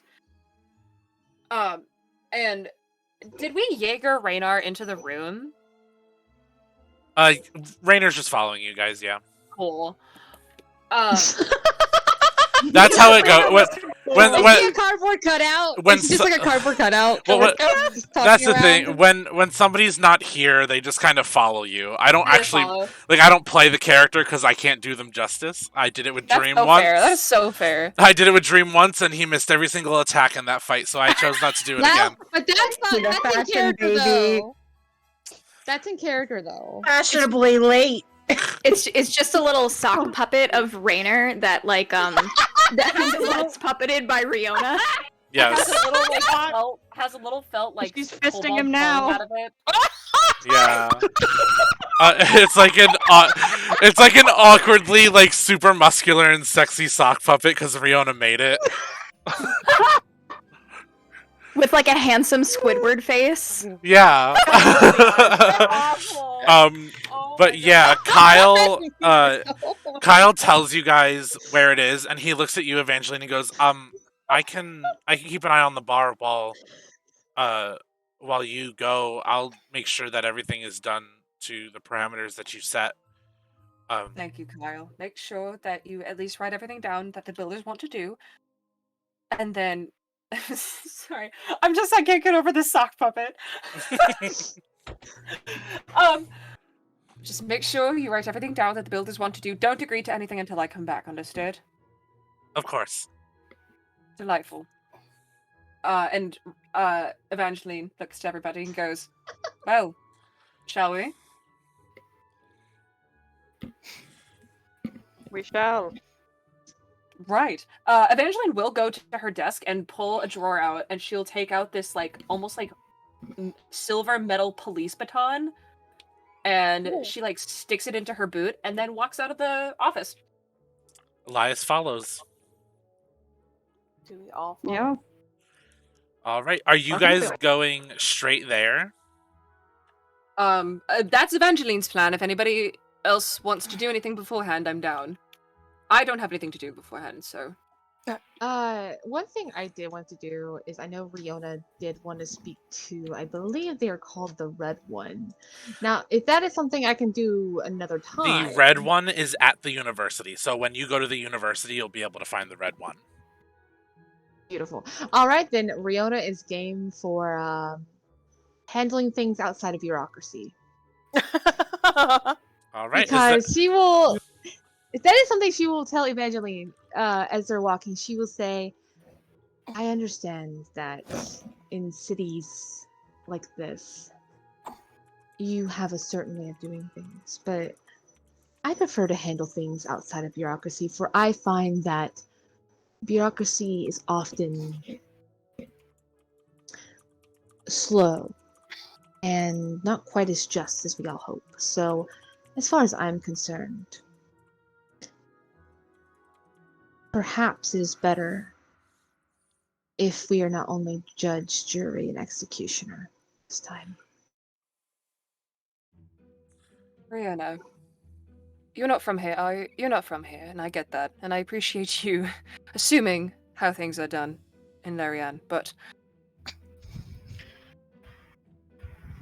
people in the upper parts of Larian, up in the mountains, they tend to do things more bureaucratically, if you will. We don't do things like that down here in the lower parts of Larian. Wonderful. Because I'm not for bureaucracy. Neither are we. And this is as they're like heading towards the business district. Perfect. Let's handle it our way. Listen, this is just like solidifying Evangeline and Riona. The ship. I'm saying, Rainer's girlfriend is not safe for me. I love it. This is like the best. This is an bad honor. Bitch, this is the best bad bitch For dynamic everybody I've ever viewing, had, but with like please It's write Mrs. the Steal fan Your fiction. Girl. Write the fan fiction, viewers. Come on, draw the art. I need it. this is straight up some like bad bitch dynamic with just a little bit of homoerotic attention, and I'm really here for that. I mean, I've It's been a writing vibe. fan I'm fiction so here since for it. you arrived. As you all 500K arrive slow burn. to this building, it is silent. There is so silent that the air almost seems to be standing still.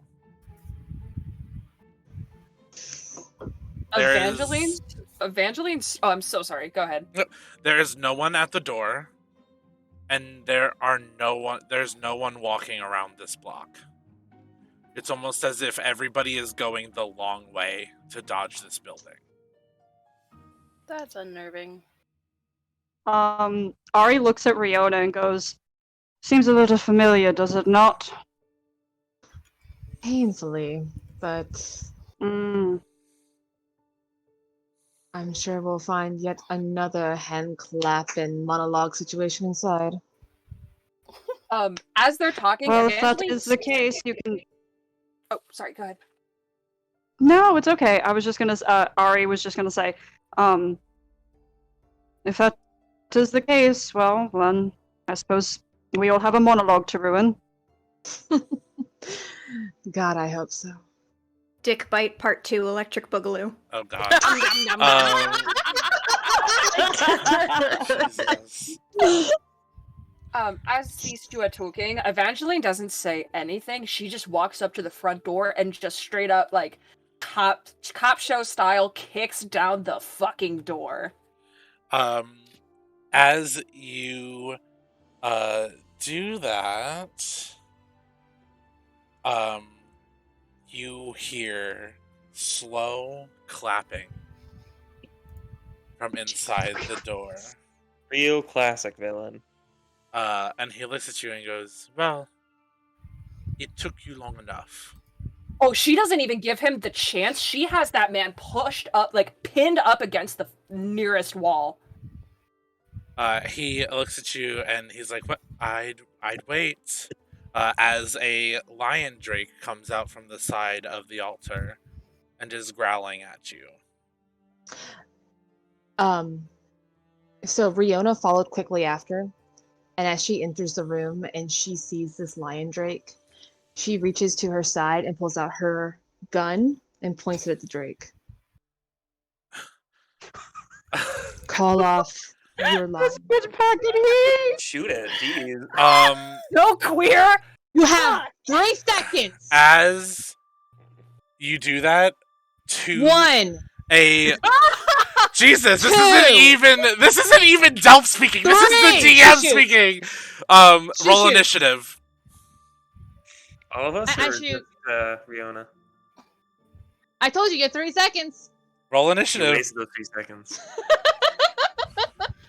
Well, I'm shooting! Dear Lord. Sorry, I'm having fun. Does that count as a surprise round for Riona? It does, yes. So you get 2 turns this Boom, turn. boom, Riona. bitch. I only got 9 on initiative. Oh, now I get advantage. Haha. I forgot. That's gonna be an 18 for Ari. Still a 9! Yeah! So an 18 for Ari, 21 for Kuma. 21 for Yes, Kuma. Kuma. Are we rolling initiative? Oh, wait, Yes. is Yes. everybody rolling initiative? Daphne also got Yes. an 18 on initiative. In true dream fashion, we got ourselves a nice whopping 5. Daphne got a what? An 18 as well. 18. Do you want us to put it in general or?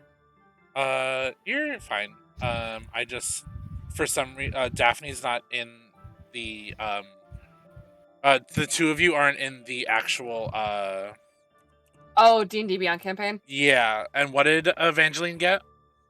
11. 2 plus 9. Okay. Ooh, baby. Oh my god. Jeez, Keller. Nat 20. What did Riona get? Oh god. Riona got a 9. A 9. There's not gonna be a fight, guys. And what did what did Avaran get? I think Avaran stepped away for a second. Okay. I will add their initiative when they come back, and I can ask them. Cool. So, before we start, Riona, roll me your to hit. All right. Oh, first roll of the game is a nat 20. I love it. Let's go. Wow. Okay. So... Oh, well, I did roll to fix some stuff. I forgot about that. But the first roll that matters. First roll that matters. Oh my god, I got a nat 20. Let's go! Okay. So that's gonna be a nat 20 plus 5 for 25. That hits. Okay, and then that's gonna be a 1d10 plus 1. Okay. So you get 11 plus a d10 roll, because we do crunchy crits. Oh, So you get max damage on the first beautiful. die, and then roll your second die when you crit. okay.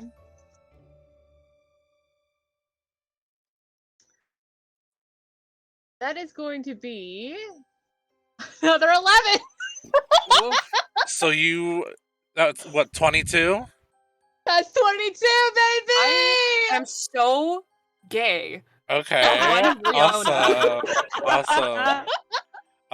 Okay, so then that starts. That's Caliver's turn. Derek, I want to take you on a journey. Okay, take me on a journey. How far is the Drake Greetings, from me? loved one. How far is the Drake from what? Me. I want to know, can I fly above it? And how high can I fly above it? This is about a 60-foot by 30-foot room. So if you have over 60 feet of fly speed, you can. If I dash, I can. And if it's about, the ceiling's about 35 feet up. So you would be able to get up and then next turn go over it, unless you wanted to dash in a diagonal line above it. I think I'll do the diagonal line to be above it. Okay. Okay? Mm-hmm. So I'm above it? Yes. About 30 feet up? Yes. Okay. I think I Do want you have a bonus action dash, or? I do not, so that's my full action to dash. Okay. But you gave me a special thingy Mm-hmm. that I can exchange bardic inspirations for bonus actions. Yes, you can. I want to. And this might be the only part. Can I cast Performance of Creation as a bonus action if I use my sorcery points to do it? Yes. Okay. So for my first bonus action, I'm going to use the sorcery point to cast Performance of Creation. While above it, I can create a non-magical item of my choice in an unoccupied space within 10 feet of me. So that's about 10 feet below me, 20 feet above the Drake.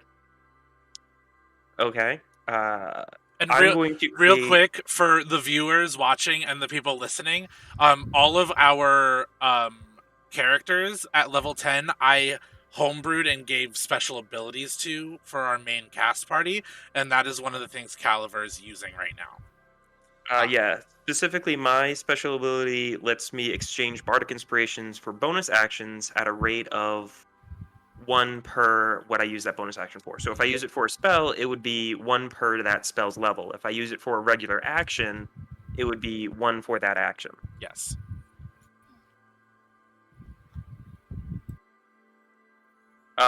So I have the performance of creation. I'm creating my stage. Okay. We talked off camera that my stage is about 500 pounds. Yes.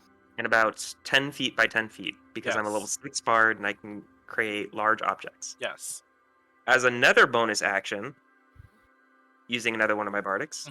Actually, I think I have to use 2 bardics for this because I'm going to cast Enlarge on my stage. Oh my god. Okay. Dear Lord.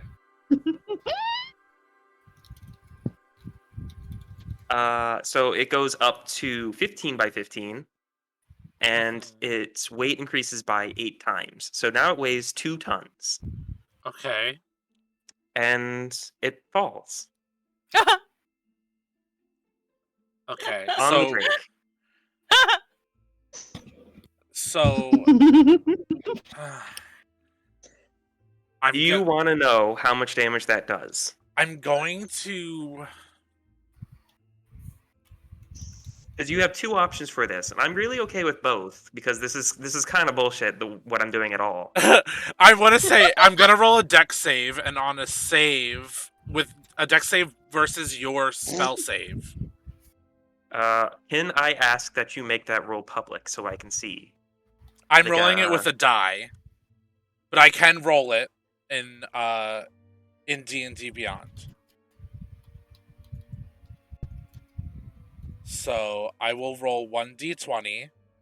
Okay, chat. We need to manifest really low rolls for Derek only in this moment. I have a backup Uh, thing. It doesn't go exactly how I want it to. Anybody has the advantage. It rolled. Because I am shy. It rolled. Give them the caliber right now. It rolled a 13. That does not beat my spell save DC. No, it does not. Oh! So, So you this again, you have takes- 2 options for deciding how much damage this does. Yes. Rules as written technically cap the damage of falling items to 20d6. Yes. But that doesn't specify objects weighing more than 1,000 pounds. Yes. So we can do 20d6 per 1,000 pounds, which would be 80d6. Or you can do, I think there's another formula that is 1d6 per 10 pounds. Or per 20 pounds. 1d6 per 20 pounds. Which would be more damage. Let's do. I'll do the 80d6. Okay.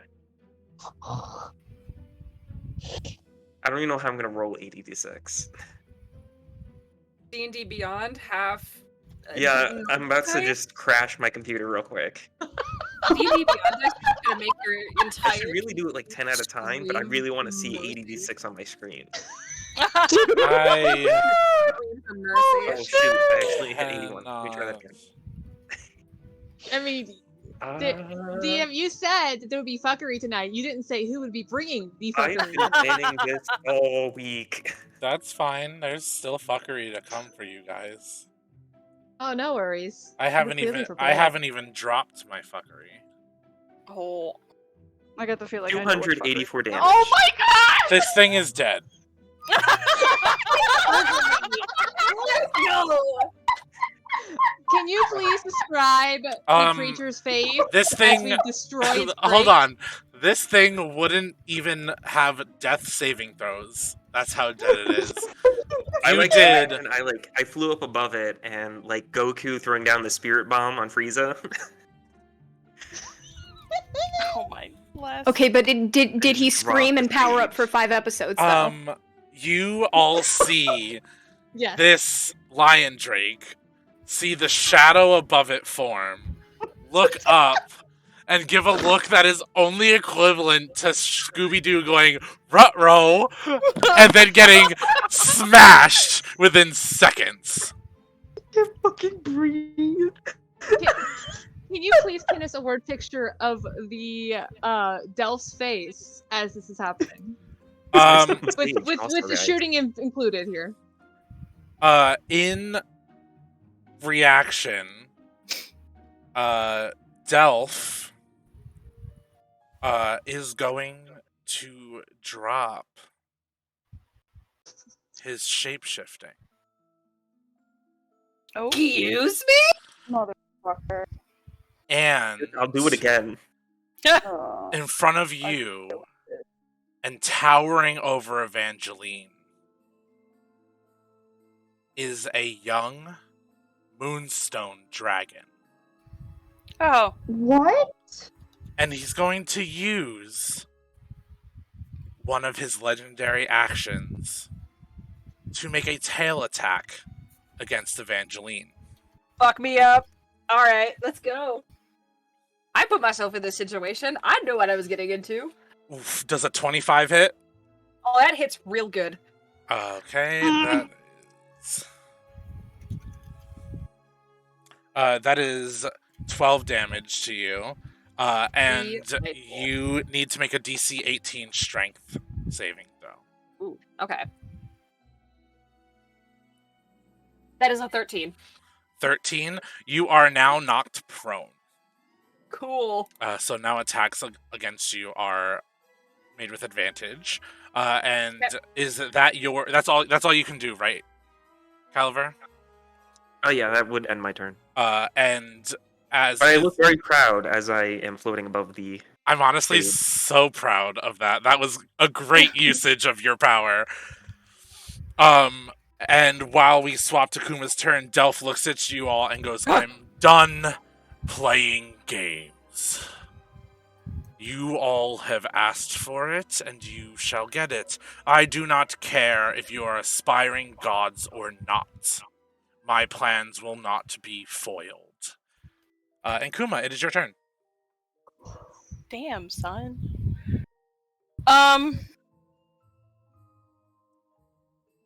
I'm thinking. Hold on. What are the characters, or who do we have that we're fighting against other than Delph and the dragon? As of right now, Delph is the only one you can see. Okay. Am I within reach of him? He is at the end on the altar. You guys have all just walked in, so you're at the other side of the room. So there's about 60. Okay. 60 feet between you guys. Let's see them. Damn, took out one of my fucking shit. Ugh. I cast delete. Shut up. You really did cast delete. Control Alt Delete. Yes. This is the power you give me, Derek. Is he? And I love it. Hey, you gave me the gun. I did. Technically, is he technically controlling the dragon? What? No, Delph is the was dragon. Oh, he was the dragon. Oh, okay. Yeah, dragons are natural shapeshifters. Dragon inside of us all along. Oh.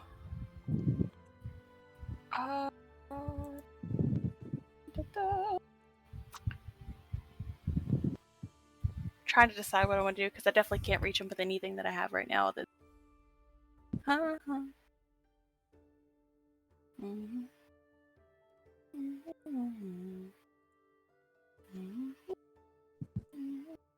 Oh my god, I can't believe I have to go ahead.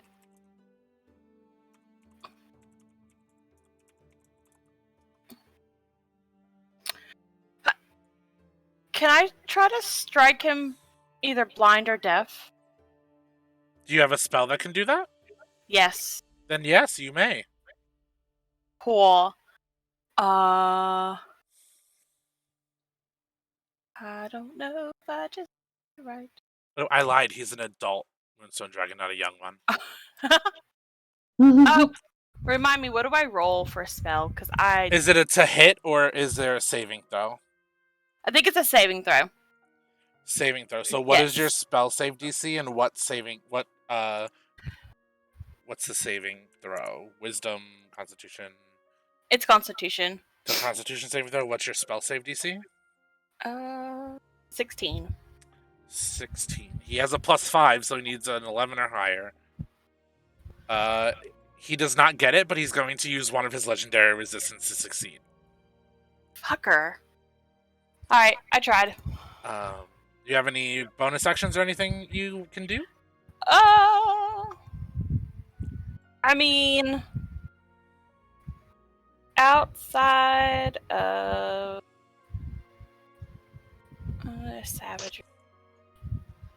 Hold on, I'm reading. I probably should have done this before we started. I believe your shifting is a bonus action. Is it considered a bonus action? It might be. You know what? Hell, why not? Yeah. We You love know a good what? bear fight. You know what?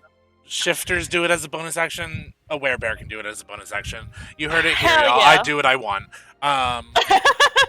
Yeah, so you can shift as a bonus action if you want. Let's go. Okay, cool. Next is Elias. Animal Elias. Elias is going to what is he gonna do? As a bonus action, he's gonna spend a key point. And he's going to summon his astral arms. And as you guys see this, astral projections that look like waves in a very opalescent color dance over his arms as he runs forward and is going to take an attack action with his he's going to take an unarmed strike on Delph. He's a +8 to hit. And he does not hit. That's fine. But that's all Elias can do. And that would have been the Lion Drake if he hadn't been smashed. That is actually Delph is going to use one of his legendary actions to take another tail attack on Evangeline. Come on, Evangeline. Nice. Dodge it. That is a nat 20. Yeah, that hits. Since you are prone, and that gives him advantage on the attack. Oh boy, what higher can we get than a nat 20? That is Oh, and I got rid of silvery. that is 20 damage. to Oh boy. you. And then Okay. it is Ariandre's turn. Cool. Love that. So to start, I'm gonna bonus action go into a rage. Mhm. And I did switch my Storm Soul to Oh. Tundra. So you gain a 10-foot aura effect when you start your rage, and as a bonus action on each of your turns, when this effect is activated, each creature of your choice in your aura gains 4 temporary hit points. So everyone that's in a 10-foot radius of me gets 4 temporary hit points. Ooh.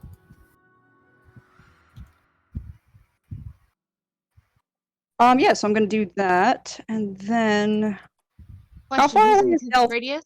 from me?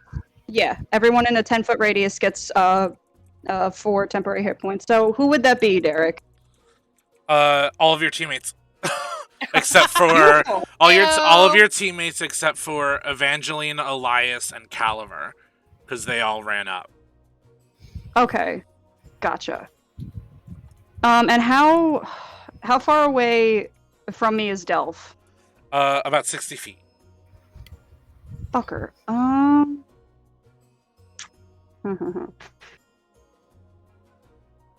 right. Well, I have a fly speed of 50. Fine. So I'm gonna fly up. Can I still attack? Do you have a reach of 10 feet? I do have a javelin. You can javelin that reaches him. 30 feet. Yep. Yeah, I have a javelin that reaches 30 feet. Yeah, you can Let me javelin roll. him. Perfect. That did not. That. Ooh, okay. I got an 18. Does that hit? That does not hit. Well, I'm gonna take my extra attack and try again. Okay.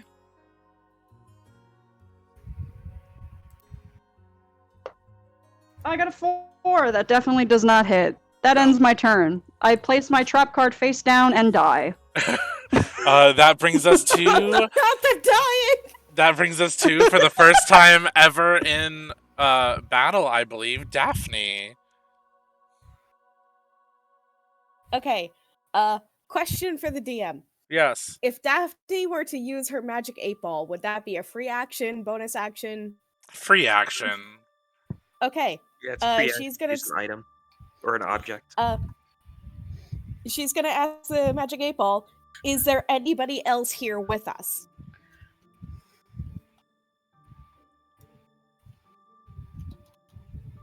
You may rely on it. Okay, she knows. Who else is here? Oh my fucking god! There actually is other people! I'm fucking shook! I knew it! I knew it! You cannot see It's it. us. You cannot see it, but there are 2 followers of Delph hiding on the sides. Poor Fuck this bitch. Convert him to the cult of Caliver. Alright, let's see. My god, and you're using a real magic 8-ball to do this, right? No, bitch! Like, Can confirm. the fuck? What are the odds, honestly?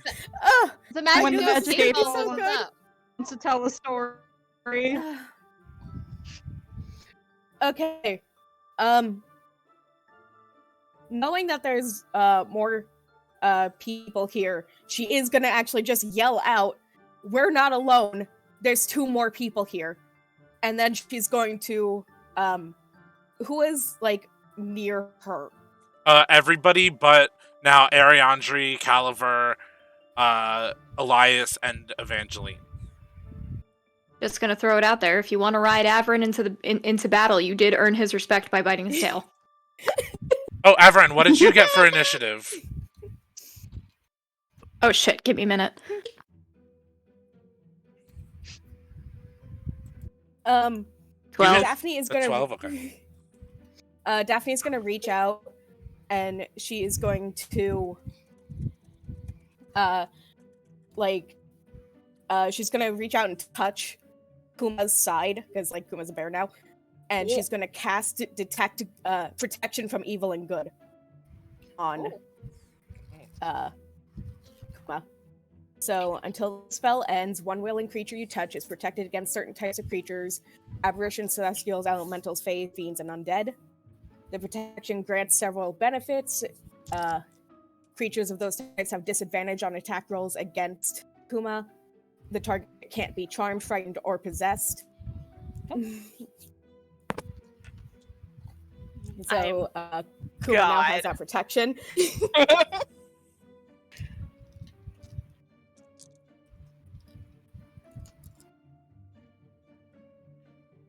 And that will end Daphne's turn.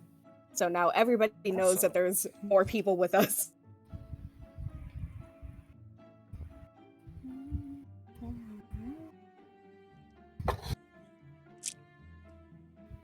Cool. And that brings us to Averin's turn. I have a question. Mm-hmm. Does a dragon count as a beast?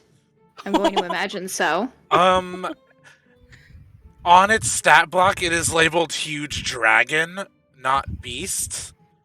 Does it count as a beast? I would think so. Let me... Do dragons count as beasts? We love Google.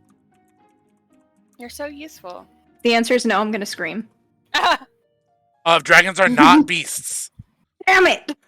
Okay. Yes. Oh, it's because of their intelligence. That's awful. Okay, give me a minute. I have to re-figure out my strategy then. It's okay. Gotta love when wording gets ya.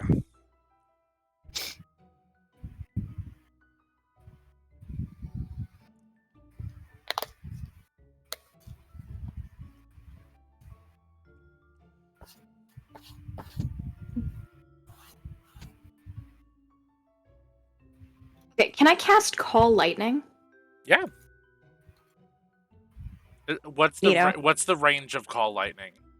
120 feet. Oh, yep, then you can do that. Neato. That's a dexterity save, I think. 17. 17. Okay. He has a +4, so he needs a 13 or higher. He's going to use one of his legendary resistances to succeed. So he takes half damage.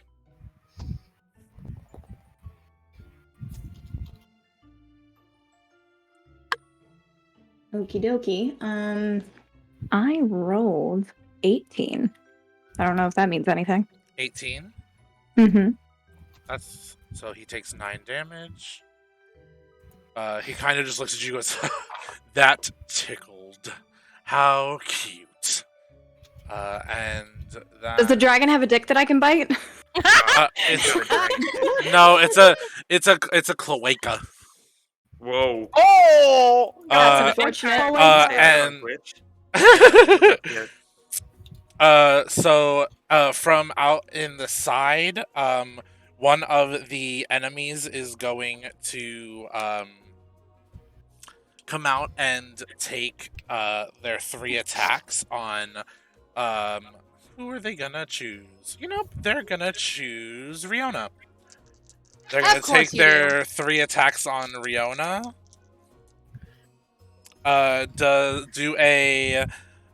Does a 21 and 2 11s hit? I know the 21 does. Just the 21. So that'll be 10 damage to you. Okay, but before you get excited, so Riona has a feat called the Gift of the Gem Dragon. Okay. When I take damage from a creature within 10 feet of me, I can use a reaction to force the creature to make a strength saving throw. On a failure, the target takes 2d8 force damage and is pushed back 10 feet. Okay. What's the DC? 15. On a nat 1, it does not. Oh, that's beautiful. So is that going to be 4d8 then? Yes, on a critical failure, that would double the damage. Oh, that's tasty. Snack. That's my homebrew thing, viewers. I know it's not a normal thing, but when you crit, because I want spellcasters to be able to crit even on saves. So a natural 1 on a savable spell gives double damage to that being. Woof. Would that mean they also get pushed back 20 feet? No, it doesn't double that. Ah, okay. Don't ask for too much. Alright, let's see here. That's going to be 7 plus 5, which is 12. 12 plus 3 is 15, and... So it's 2d8. 4, so 19. Wait, so it's 2d8 originally, right? Right, so I did it 4 times. So, no, so it would be 16 off the bat. Okay. And then you'd roll the 2d8 and add it to the 16. Because that's how we do crits. Okay.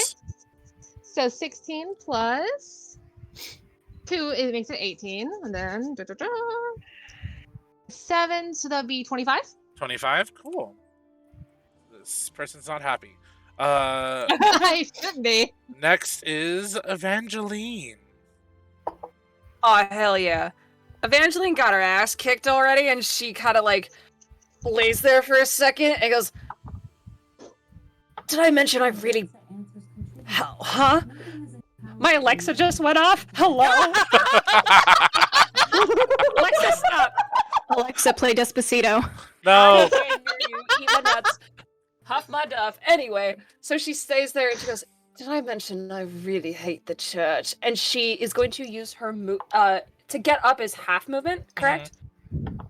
Cool. Okay, so she's going to use half of her movement to stand up, so she's not prone. And she is up close and personal with this fucking dragon. Well, yes, you are. So, she reaches into her boot, grabs out that silver baton-looking thing. She hits a button, and it goes from this short handheld baton into a full quarterstaff. And she is gonna smack it. She's gonna smack it real good. Do it. Smack me. Smack it real good. Uthra, is that you? And this is for DM purposes. This is the two-handed strike. Yes. That is a natty 1. That doesn't hit. I have a second attack action though. Yeah. As you miss that first hit in Sylvan, he looks at you and goes, "How cute! You brought a stick." She goes, don't patronize me. The second is a 9 + 6. That's a 15 to hit. Does not hit. That's fine. Bonus action. She is going to spend a bardic inspiration, and she's going to cast unsettling words, and goes, "You know, for Moondragon, it's really disappointing that you had to hide yourself looking like a dwarf of all things. I thought dragons were supposed to be, you know, prideful of their appearances.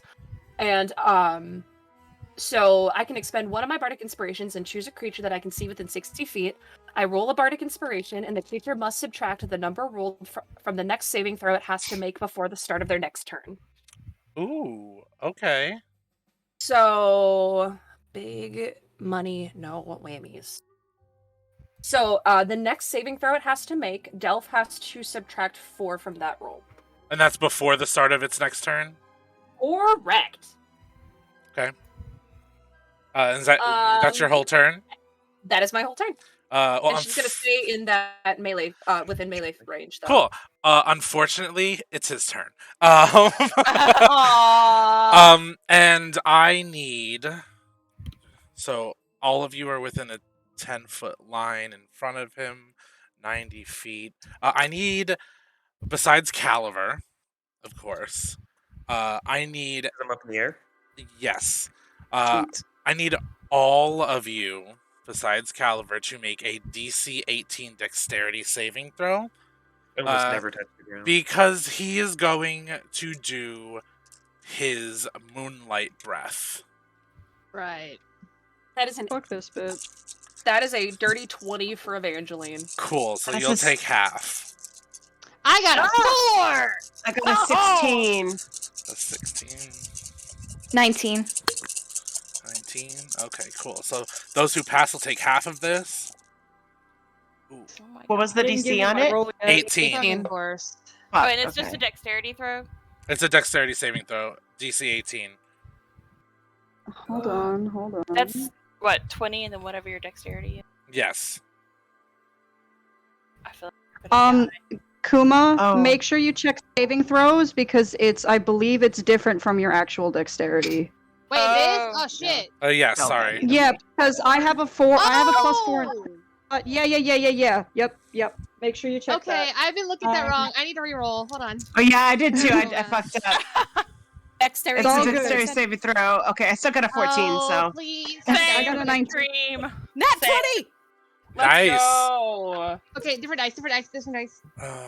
And Ari got a 19. Thank God, that is a 19 + 4, so 23. Okay. So, nat 20 on the dex save. Whoever passed takes half of 41 damage. Holy shit. Jesus Christ. oh my god. Derek, 41. Rounded down. Derek, I have a question for you. Wait. I'm currently raging. Do I take half of 41? No, because it is radiant Damn. damage. Wait, What hold the on. fuck, bro? Hey, Derek, I'm resistant to radiant damage. Yes, you are. I was hoping you would remember that. So what does that mean? That means you take half. Oh, I was taking half anyway. Do I get extra half? Oh yeah, you would take quarter. Yeah. Yeah, you take For quarter those damage. of How us- much? You would take a quarter. How So much? 41 rounded down. So 10. would- Yeah. Okay. That's nice. those And of us who failed, do we take the full 41? yes. Wonderful. On death's doorstep. I think all of us are probably at death's doorstep at this point. We're in this You're on the together. fine. Frankel is at death's doorstep. I'm very worried Bye, about you guys. Frankel. Frankel's only level 4. So Oh, Frankel, get out of here, please. and then He cannot. Die. I don't think he has anything he can do. I won't stand for all this Frankel slander. Yeah, we Next is Riona. But you guys are he has to recharge that. So he has to roll a d6 and if he only recharges it on a 5 or a 6. So Good. Fuck this bitch. Yeah, fuck this jam out. Okay, so Riona is going to reach into her pocket because she was given a piece of paper by Caliber that said that he told her to use during a time of need. So she is going to pull it out and she's going to read it. And as she reads this, it says in large. If I remember correctly, Technically, I wrote some inspiring lyrics, but it casts the spell enlarge on you because it's a glyph of warning. Hell yeah. so Riona is now It's a double her catchy tune. size. It's always probably a great tune. So Yeah, you that go would up make one size her. category. So she went from. So she's like, let's say like 10 feet now. Yeah. Well. Yeah. yeah. Beautiful. Yeah, 10 to 12 feet tall ish. Perfect. You So- are now the large size category, and you have advantage on strength saves, and add a 1d4 to your damage rolls 1d4. Beautiful. because your weapons All grew right. with you. Ooh, even better. Rawr. Well, she's gonna take care of this problem. So, Riona is going to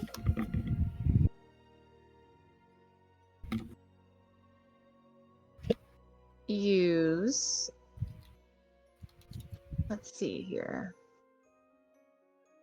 If I can find it.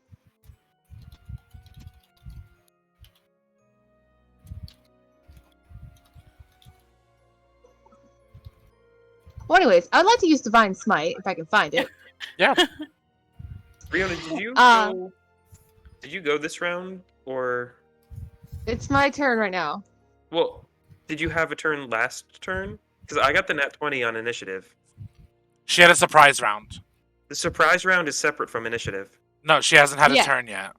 Another surprise Yeah. round, or she hasn't had the turn yet. She hasn't had a turn yet. She rolled a 9 on I initiative. see. Yeah. Yeah, I didn't do great. I was confused for a hot minute. It's okay. No, you're fine. So she's gonna Fire. use Divine Smite. And now how far is he from me? He is about 60 feet, I would say. Or no, you walked up, so you're probably 30 feet from him.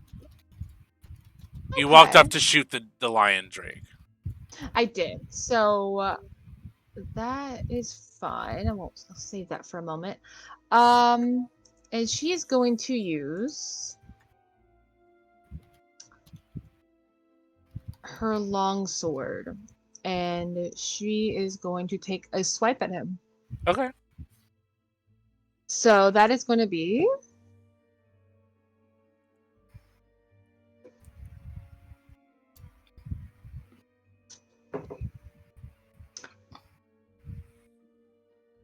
16. 16 does not hit. That's okay because You have an extra attack. Yes, I do. I remember this time. How about an 18? 18 does not hit. All right, hold on. Let's see if I got any bonus actions.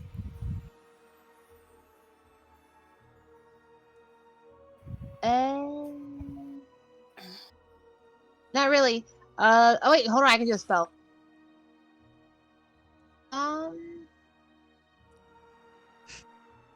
I think I'm gonna cast. Let me see. I'm gonna cast Hunter's spell. Hunter's mark. Sorry. Hunter's mark. Okay. Yeah. Cool. So he's marked, and you can track him and stuff. That brings us to Frankel's turn. Frankel. Go out with a bang, Frankel! Frankel's going. You've got this, buddy. Frankel's going to second wind. Good for him. And get a D10 plus 4 health back. Cool, he gets 10 health back. He's at 17 health. And then he's going to throw a hand axe at the dragon. And with a natural 2 does not hit. Oh. And that ends his turn. And then Dream's turn. Okay. Dream, give So me a who is- perception check. Okay, wonderful. The only thing I have a chance of rolling high on, and I fucked up 14. No, that was enough. Aww. That was enough. The stealth I rolled was a 13. The next, like 10 feet from you is another person, hiding behind one of the pews that's sitting Ooh, there. Game recognizes game. Does that person notice me? Yeah, they were waiting for a chance to strike. Okay, so they notice me noticing them. Yes. Okay. Dream would like to look at them like it's a dramatic anime, like closed freeze frame on his face. Yeah. As he narrows his eyes at this other roguish figure, and he's just gonna like say he's like heavily wounded, but I'm still gonna say that he's gonna kind of like barrel roll, ninja roll across the floor to get closer to this figure. And once he gets close enough, he'd like to hold out his hand and wink at the figure and like blow in his hand like he's like blowing dust, but instead of dust, he's gonna cast bees. Bees? Okay. Hell yeah! We love bees. Cognitive. Uh-oh. Oh no! I rolled damage first. I didn't mean to. Oh, it's okay. Preemptively. One more, Jace. You're in the wrong chat. I brought them back. Welcome back. The bees also killed Jace. So is that a saving throw or a to hit? Is a Constitution 15 saving throw. They need a 10 or higher. They did not get it. Hell yeah. We're gonna roll some bee damage. Bee damage. We got a 5 in bee damage. Cool. They're like, ow, some bees. Ow, bees. I'm there. Yeah. And We're gonna have some welts in the morning. Bees. Anything else that you can do? Let me see. Let me see a bonus action, maybe. What would constitute as a bonus action? I couldn't cast anything else, right? Not unless it's a cantrip. Or is bees a cantrip? Yes, it is. No. Oh, it is. Okay. So you would be able to cast the bonus action spell. Ooh. Actually, is there anybody that else is also heavily wounded? Evangeline's pretty fucked up right now, not gonna lie, gang. Evangeline's at 20 HP right now. He would he doesn't have any healing, but he would like to kind of notice that and cast protection from good and evil on Evangeline. Aww. Possible. His quiet respect. He's gonna cast that. This is gonna probably screw me over, but some of you have healing potions. Don't forget that. Oh yeah. How many do we have? You 'Cause got I healing never- I had potions. 3. Yeah, you guys got healing potions from Barry. I had 3. Oh, I never met Barry. Oh, That wait. was- Didn't I get a potion of something? That was earlier? right before they met you. I don't think Dream has healing potions. He dumb fucked up. If he out, he out. Um, I was gonna say Rainer does, but he's Yeah, I not got here the to do mage so. armor potion and the rejuvenation potion. Daphne Yeah. didn't eat berry. no, I'm sorry. Trauma. It's But green tea. so you bonus action protect from good and evil, and then that'll be our friend who just got beezed. They are going to. Oh my god. They're gonna take. Oh, this is. I'm sorry to do No. this to you, but I'm gonna do it to you. No, my bees let me down. Um, No, my babies. Then you're not sorry. They're gonna take 2 mace attacks against you. Do a 9 or a 12 hit you, Dream? Ooh, what do I roll to figure that out? Sorry, you have to walk me through No, it. it's your Okay. AC. What's your AC? Okay, fuck, let me see. Oh, it Very says top armor shape. 15. I got 15. neither of them hit you. Oh, thank God. That's the end of their turn. Haha, bitch. That brings us back to Caliver. Oh, so, I think I'm gonna end concentration on my enlarge on Okay. my stage so that it shrinks. Okay. When it shrinks, it's on top of the Drake, Lion Drake. Uh-huh. Can it encapsulate the Lion Drake? Well, the Lion Drake's dead. Yes. So it doesn't count as a living object No. for this next bit. Okay. I want to cast Animating Performance on it. What does that do? It does exactly as it sounds. I'm going to float down onto the stage, and I'm going to start just performing. And hell yeah. as I perform, I can target a large or smaller non-magical item I see within 30 feet and animate it. The item uses the dancing item stat block, which uses my proficiency bonus. The item is friendly toward me and my companions and obeys my commands. It lives for 1 hour or until its HP is reduced to 0 or I die. So basically, you give Since it it health and it attacks for you. Yes. It takes its turn immediately after mine. Okay. And I can use a bonus action to control it, or if I cast a Bardic Inspiration, I can use that same bonus action to control it. Cool. So tell me how much health it gets so I can just add it back to the Lion Drake stat block that I have. I specifically wanted to incorporate the Lion Drake into its new living design, where it has Oh, like God. dragon arms and legs, Okay. and it has like a gaping kind of maw, but like not quite a dragon head. Okay. Kind of like the stage splits open and has teeth, and the stage lights are his eyes. Oh, the stage is the dragon. Okay. Yes, I'm not animating the dragon. I'm animating the stage with the Cool. dragon in it, So because now they count as one thing. okay, so you have the stat block for that, right? Yes. Okay. Cool. So yeah, you can do that. I don't The give a HP fuck. is 10 plus 5 times my bardic level, which is 6. So 5 times 6 is 30. So it only has 40 health. Okay. Cool. And I will be using a bardic inspiration on it. Okay. So I'm going to give it bardic and command it to grapple the big dragon. Okay, so opposed athletics. God, I'm already almost out of bardics, guys. Something bad happens when I'm out of bardics. Yeah, it does. Oh no. You've got another bard here, so you're not technically out yet. So you need to beat a 23. Come on, come on, come on. Fuck. The dragon is it rolled a 23. Strength, so basically I gotta roll a 19, I guess. Can I give it anything? Oh, it has the bardic. Yeah. Just making sure what my bardics do again when I'm using it for a skill check.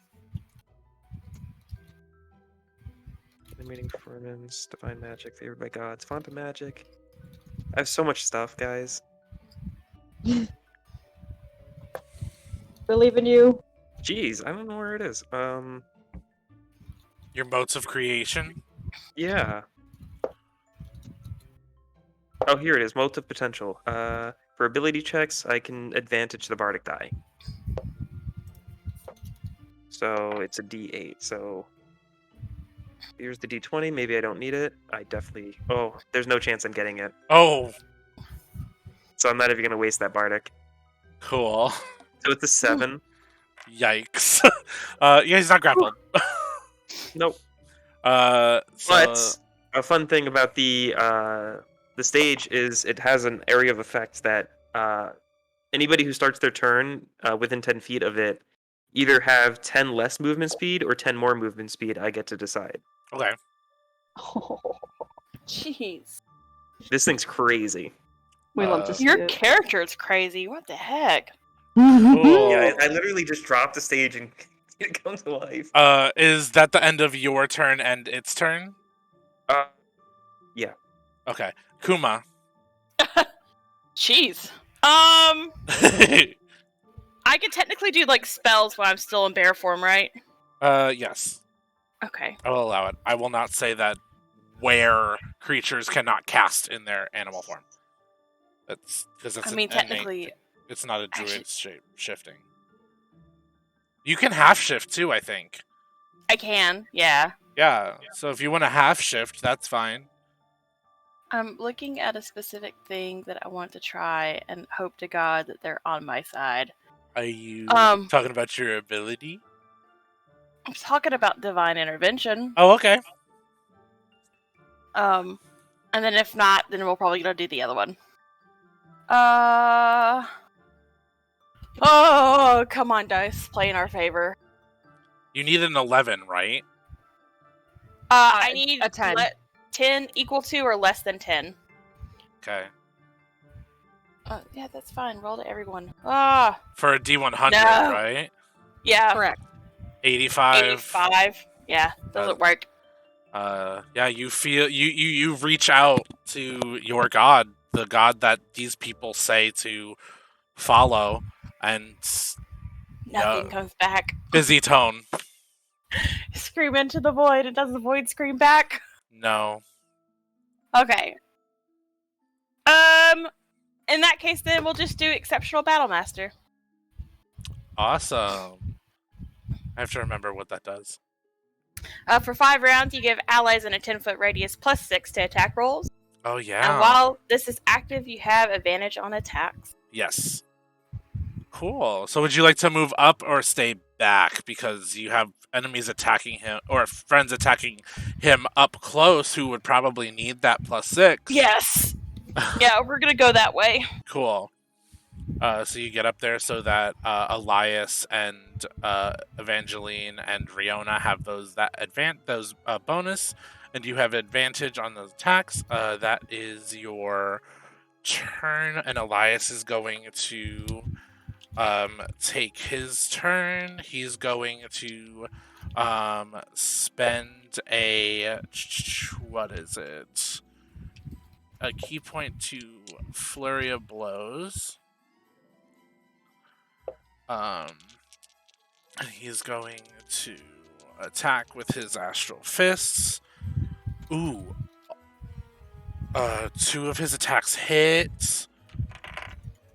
That's 2d6 + 4, and he's going to spend another key point to make it a stunning strike.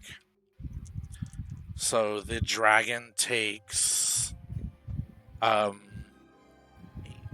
15 damage from that.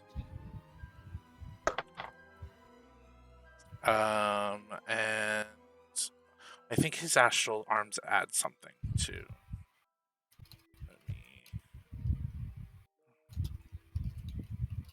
Ooh, okay.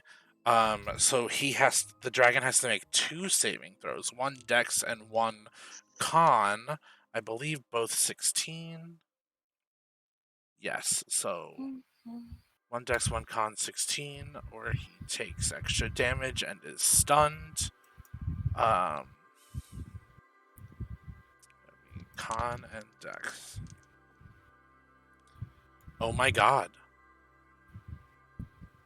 The dragon is stunned. Let's go! And Go! and takes 2 extra d6 of force damage. That's 4. Wow, Astral Self Monk is Dude, when they hardcore. Astral Self kick ass. And that is the end of his turn. That would be the Lion Drake. But Ariandri, that is your turn. Beautiful. All right. So I can. Oh yeah, because I can. How far is Del from me now? You can get right up on him now if you'd like. All right. Yeah, I'm gonna get right up on him, and I'm going to roll to hit. Cool. That is going to be a 16 plus 8. That's That gonna hits. be. Okay, beautiful, beautiful. So hold on a moment. Gotta get into my actions here. I'm gonna roll my great axe. If it will let me. Hold on. Give it to me. I am. Ooh, that's gonna be 12 damage. Cool. Is that plus your And then modifier? yeah, because I think it rolled 1d12 plus 4. Oh no, it's 16. Excuse me. I looked at the wrong thing. It's 16 damage. Awesome. Cool. And then I'm gonna do my extra attack. I'm Mm-hmm. gonna roll that hits. Ooh, okay, that's a 16 plus 8. That hits. Beautiful, beautiful. So we're gonna go again with the great axe. That is 12 damage, and I'm also gonna do a bonus action. Okay. From Ariandri's boots that go up to about, let's say about mid-thigh, Ari pulls out a small wooden staff and speaks one word into it. Promise. Throws the staff and it turns into a giant boa constrictor. This boa constrictor gets its own initiative. And this and Derek, for your purposes, it's the staff of the python. Mm-hmm. So this snake gets its own initiative. So let me roll that. I got a 10 for initiative. And that's gonna end my turn. Cool. Oh, just And so the you guys snake know, attack rolls against the dragon because he's stunned until the end of Elias's next turn means that you guys have advantage on attack rolls against him. Absolutely sexy, delightful. God, how much modifier is that? That is, you roll 2d20s and then take the higher number. Yeah. Jesus. He fucking haw. Stunning strike is great if you can get it to work. So, like, he can't move and can only speak falteringly, automatically fails strength and dexterity saving throws, and attack rolls that have advantage against him. So. Good soup. Good soup.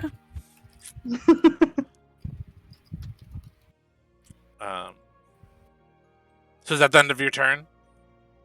Yes, that is the end of my turn, and my snake got a 10, so wherever that is, let me know. Cool. That will be on the same initiative as him. What's your snake's dex? My snake's dex is, let me bring it up. Give me 1 second. Is it lower than a 4? Probably it's a snake. Hold on. No, my snake's dex is a 14. Oh! Well, it's the modifier. So that's a +2. Oh, it's a +2. That's a +2, my bad. So, yeah. So the snake will go after the dragon. The dragon is going to use a legendary action to do a tail attack against Riona. Oh no, it can't. It's stunned. Yeah, I was about to be like, wait a minute, hold on. Shit. Okay, never mind. It's Daphne's turn. Fuck. Ha! Alright, so, if he's, so, remind me again the condition that he's in. He's stunned, so attack rolls have advantage on him. He fails strength and dexterity checks or saving throws, and he cannot move. Okay, okay, Yes, fun, I've fun, fun, I've fun. fucked myself over using Alliance's stunning strike.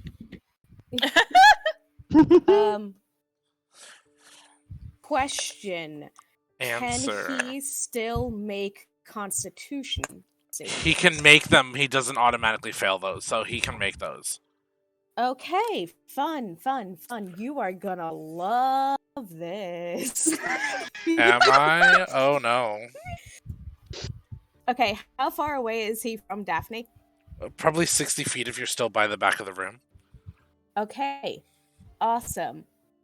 This is gonna be fun. So, she's going to use her full movement of 35 feet to get within 30 feet of him. Uh-huh.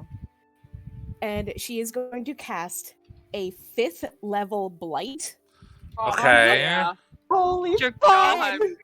And with her divination wizard class, he gets a 4 on his save. Mm.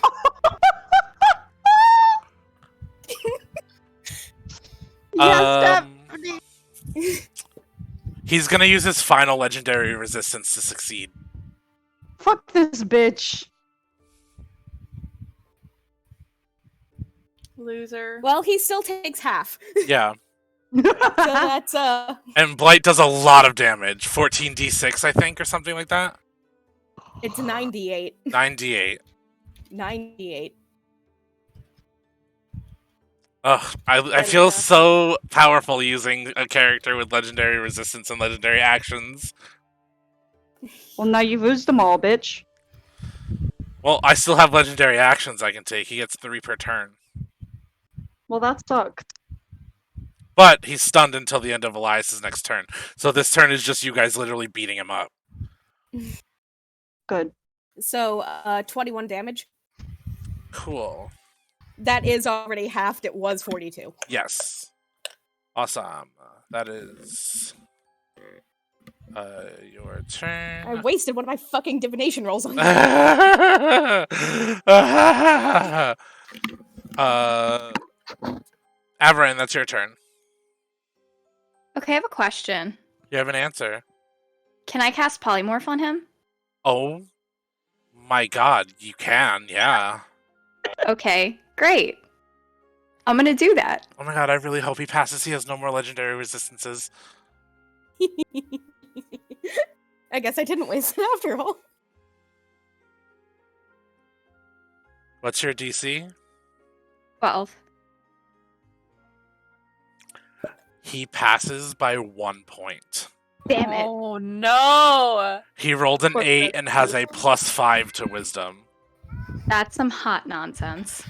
And And there's nothing I can add to that, right? No. Mm.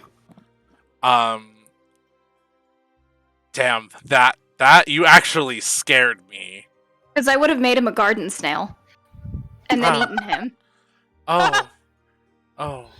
Oh, jeez. Okay. What should we? Give me a second.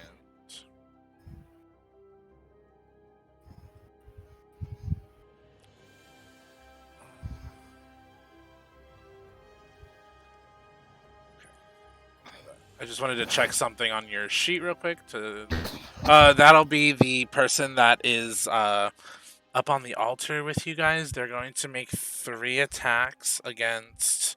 Who are they going to make an attack against? They're going to go after Elias.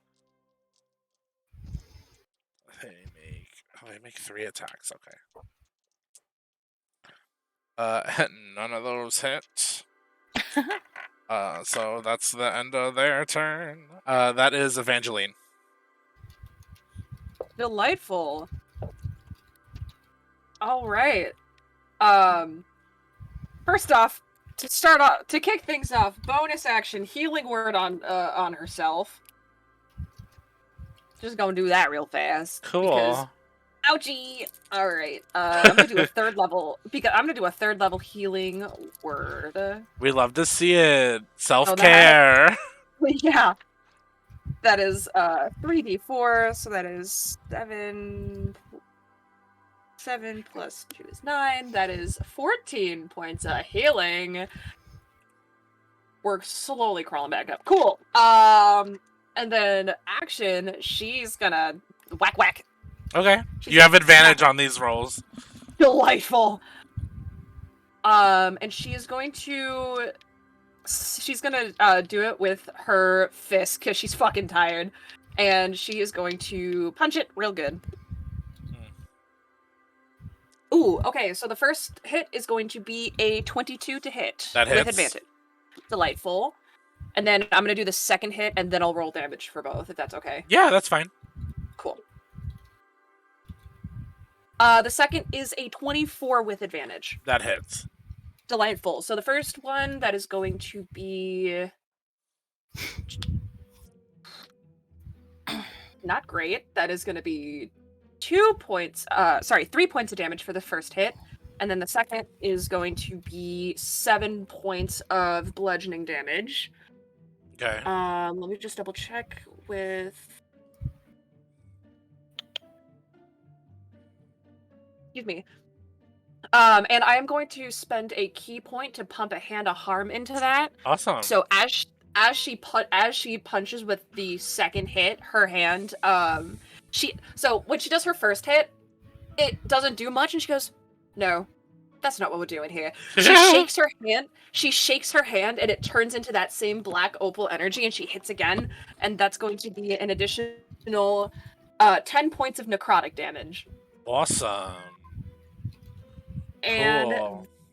That is all that I can do, because that was action, bonus action, and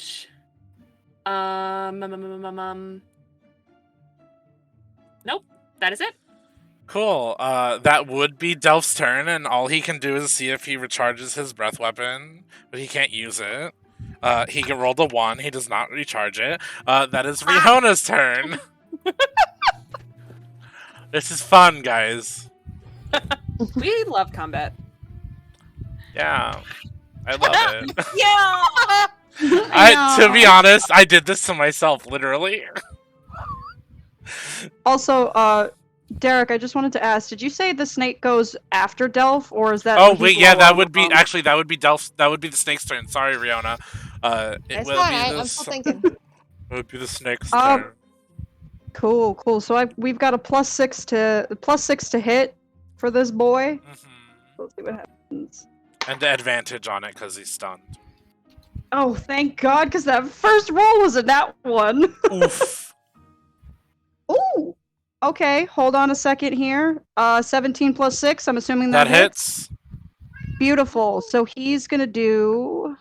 Let me check my sheet real quick.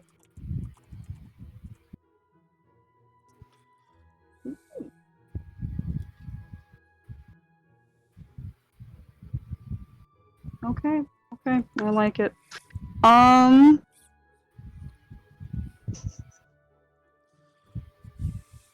He's gonna try to constrict this bitch. That's a strength saving throw, isn't it? I don't think so. That would be pretty much grappling, I think. He does take damage from it though. It looks like what I'm reading. It looks like a 1d8 bludgeoning damage +4. My proficiency. Cool. bonus. Am I considered grappled afterwards? Until this grapple ends, the creature is restrained. Yeah. Cool. So he fails that automatically because he's stunned. So he is restrained. Beautiful. And I'm gonna roll my damage here. The fuck? He takes 11 damage. Cool. Ooh, he's not looking happy. Good. That is now Riona's turn. Okay. Ugh, and now he has disadvantage on attack rolls when he. Oh my god! Get it? Because he's Is that because he's stunned. grappled? He's stunned and restrained. But I Sucks can't to be attack. him. I can't attack until it's the end of Elias's Yup. next turn. Set that tough. Riona, that what up would you well. like to do? End my suffering, please. Oh, I want to. I truly do. That moment you trigger Let's just yourself. see. Yourself. Self-triggering, guys. It's the best.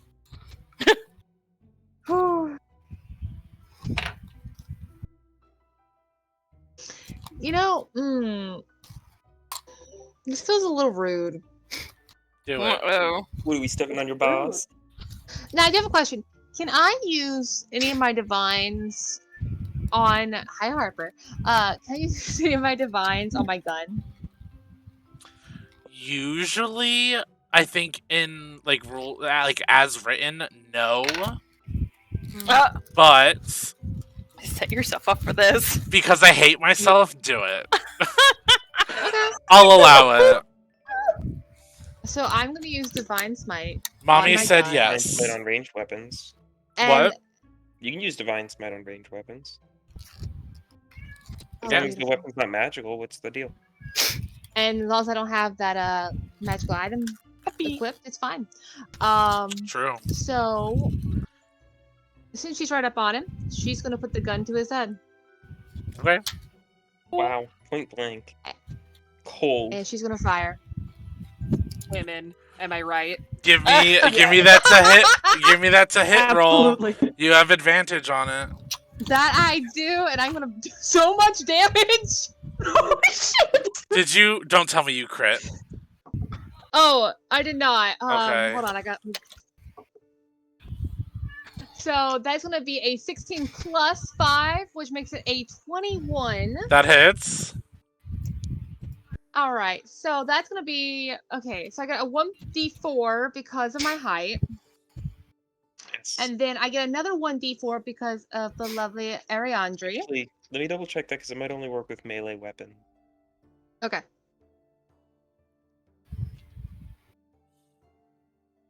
Large. Strength saving throw. Oh no, it just says these weapons, while enlarged, deal 1d4 extra damage. Oh my god, it's a big gun. Oh no. Beautiful. All right. Riona brought out the big guns. Literally. I give myself and inspiration. then- I'm just kidding.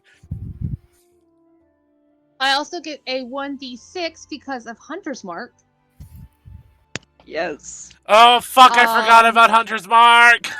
And then there's one more. It says there's one more I'm missing.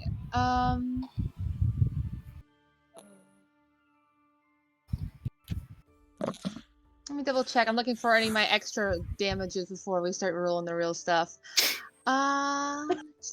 No, that's for a melee, so we can't use that. But I use Divine Smite, so let's go find that. That's under features, I believe. Yeah. What level are you doing it at? Ooh, I can pick a levels. Yeah. Yeah, your divine Dang, smite this speed is are your leveled. boy. You expend a spell slot, so you choose what spell slot you want to use for it, and the damage die go up. Well, you know what? You know what? Let's use level 3. Why don't I keep my mouth shut? I'm having a good time. No, I wouldn't be an honest let's DM if I see. didn't keep my if I kept my mouth shut. Let's Mm-hmm. see. That would be extend one spell slot to do 2d8. I So think the- second level is 3d8, third level is 4d8, and fifth level is 5d8. So you said 3d8 then for third level? Yeah. So 3d8s. All right, beautiful. I like the sound of that. Sorry, I'm just gathering all the dice I'll need. I'm quite enjoying this. We're getting All my right. decisions. So I need to actually write this down. So that'd be 3d8. And then it's gonna be 3d8. All right, and then And then let's actually get to the actual damage. And then I'm gonna kill this motherfucker. It's gonna have to happen now. Let's see. If you That's can gonna be hit a- his damage threshold that he has right now, I will be surprised. I probably will. you Don't gave him underestimate crunchy health. me. Huh? You gave him lots of health. We'll whittle him down. We got this. If Riona Oh, can kill no. him right now, I will be very surprised. Don't underestimate me. All right. Let's go, So let's guys. go with Let's the go. 1d10.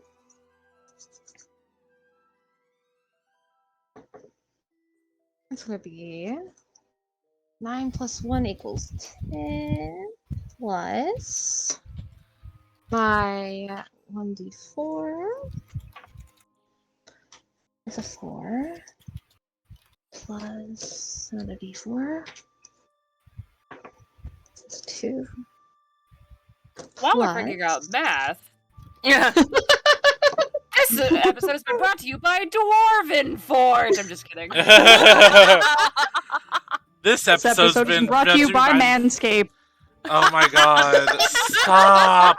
No, it's not even funny because I just got a Manscaped thing in the mail and I'm not even subscribed to them and I'm like, what?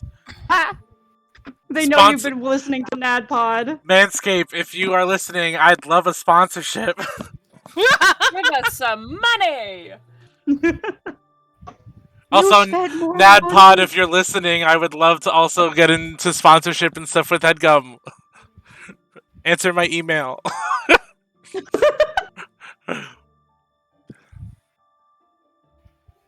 We have a paladin with a gun. Answer the email. Really We'll do cool. no second email. But in reality, this episode is brought to you by my existential dread of these characters killing all of the NPCs that I make for fights. Okay, so that's gonna be 33 damage. Okay. And then I get a second attack. And we're gonna shoot him again. I can't use Divine Smite again, can I? You can divine Spend smite another on. spell slot. Yeah, you can divine smite on every attack if it hits. Oh, wow. Sure. This is a roll We're to gonna hit, do right? level 3 again. Yeah. What? This is a We're roll gonna go to level- hit for Riona. Mm-hmm. Riona rolls a 17. Oh.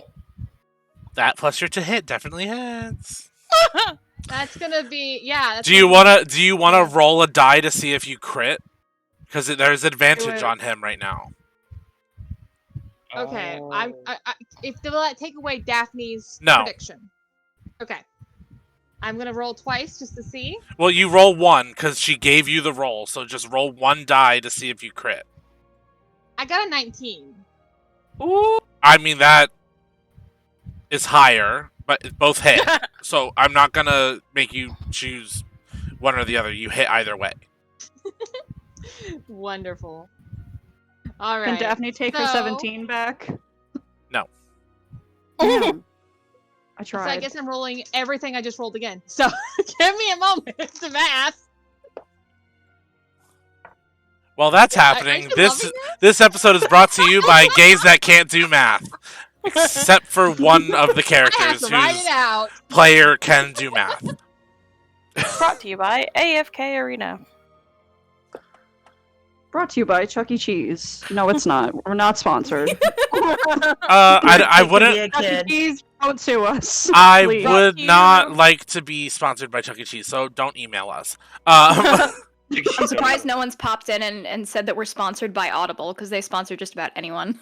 Oh, you know who I we're can sponsored tell by? you guys about my sponsor, NordVPN. honey. NordVPN. But you know, we're not sponsored. Cat. Established titles. You know, Yes. we're not sponsored by them, but we are on Amazon Music, Google Podcasts, Spotify, and YouTube. So if you miss our episodes, you can find us there. I'd just like to take a moment to talk about this game I'm playing, Best Fiends. Oh my Bug god. versus You know, a that's bug? so interesting because I'm playing Obey Me, and Oh, that's crazy. You know, I was just playing that laying on my Casper mattress. Oh my god, we're gonna Well, get you're- I've so been playing it while drinking Coca-Cola. we're gonna get so many brands being like cease and desist. Shut the fuck up. While your Listen, Put my name on your smut. HelloFresh You know arrives what? at At your least door. it shut the court very smooth after getting my shipment from Dollar Shave Club. God. It's so funny because I was gonna mention Dollar Shave Club before. I gotta go. You know, Is there and dinner while I being was made shaving, tonight I by was playing HelloFresh? AFK Arena. All right, so didn't do as great that time. I just got an 18 in damage. 18 in damage? Nice. Yeah. Not what I wanted, but hey, I'll take it. Hey, that'll do a lot. Next will be Frankel. Good. Frankel will Hello. expend his or not expend, but like use the rest of his speed to get up there as he had been inching forward. He's about 10 feet away from him now. He's going to take an attack on him with his glaive. With 2 nat 1s, it does not hit. No. Fucking Frankel, bitch. Go home. You don't. Uncle. Oh wait, he's gonna action surge. He's a fighter. Get it from. Still doesn't hit. That ends Frankel's turn. That is Dream's turn. Okay.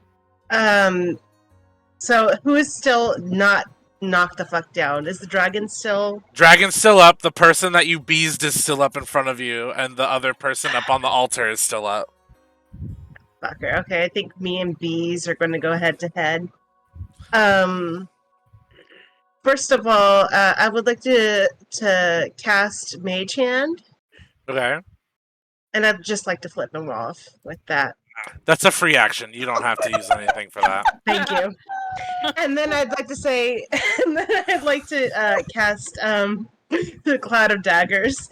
Okay. Is that a bonus action or an action? That would be a cantrip. Would that be okay? Well, does it take an action to cast or a bonus action to cast? Ooh, I'm just asking just don't to know. see if I can help you with like your attack makeup Here. at all. Okay, let me see. Let me see. Oh, fuck! I just said, and I fucking clicked out of it like a noob. Okay, Cloud of Daggers. We are one action. One action. Okay, cool. So you'll have a bonus action after this Okay, cool. if you want to use that. Another bonus for flavor. Yeah. So You've- Cloud of Daggers. That's a save, right? Since he's near you. Yeah, that would be. Is it a deck save? It says. I'm trying to read it. It says. It says you fill the air with spinning daggers in a cube 5 feet on each side. Centered on a point you choose within range. A creature takes 4d4 slashing damage when it enters the spell's area for the first time on a turn. Oh. Or starts his turn there. Then just give me the 4d4 damage. Do it, baby. Let me see.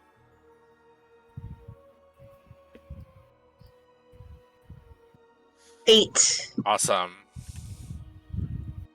Cool. And then you have a bonus action, which if you have any Cloud of Daggers, that's a first level spell. If you have any cantrips that are a bonus action, you can use them. Oh, I do actually. I have a Shadow Blade. Let's get freaky with it. After he does Cloud of Daggers, he's going to cast Shadow Blade. I weave together threads of the shadow to create a sword of solidified gloom in your hand.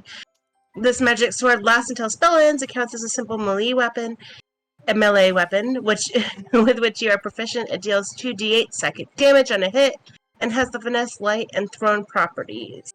In addition, I can use the sword to attack a target that is in dim light or darkness and make the attack roll with advantage. So that one.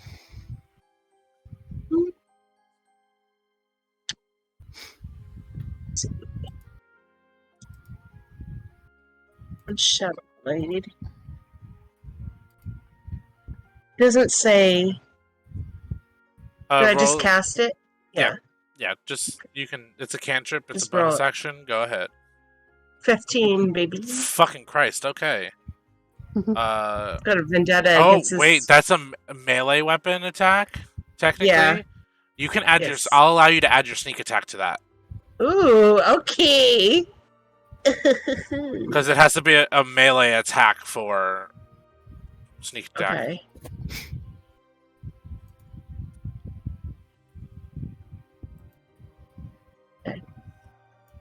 Fuck. Sneak attack is 19. Jesus Christ. This guy's I not should have gone for the happy. fucking dragon. That will be that person's attack's turn. They Come at take me, bitch. they take two melee attacks against you. Hit me. That'll be Hit me. a 10 and a 19. So that'll be 5 plus 4d8 radiant damage. Okay, so that's 5 damage, and then this is the radiant damage. Oh my god. No. Derek. Derek, you motherfucker. So somebody do the math. What's 7 plus 16? 23. 23. Dream is down. Yeah. I know that because I'm looking at their health. Yeah, it's a failure. Success. So The that brings collapse. us back to Caliber. Shit. Now that Dream's down, I gotta. I at least got someone down in this fight.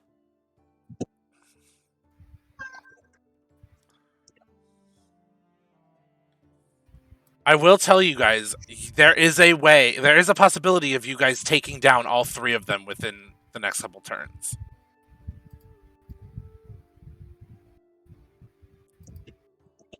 Darn. Okay. Well, sorry, Dream. You're just gonna remain unconscious. No. Well, it isn't the first time. It's okay. No. We should probably. Well, you have a while before Dream has to make a save. Does he at least look sexy while he's passed out? No. No. Oh. No, he's like slobbering from the mouth wide open. You know what I'm gonna do? First, I'm gonna catch motivational speech Okay. at 5th level. Okay. What's the range on that? 60 feet. I can pick 5 allies and give them. Hang on. What's the original level spell? 3rd, 4th, 5th, 20 temporary health points. Does that bring somebody? Do temporary health points No. bring someone up? I just had to find that out, and it does not bring them up. Yeah. But they can still accumulate temporary hit points. That's Which is weird. pretty odd.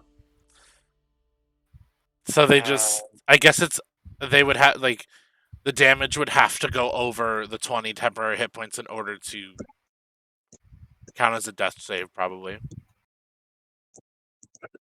Or death fail when hit. Oh, that's fine. Do what you would like. So, who's near me? I know I want Evangeline hit, and I want Riona hit, and probably Dream if Dream's within range. That's 3.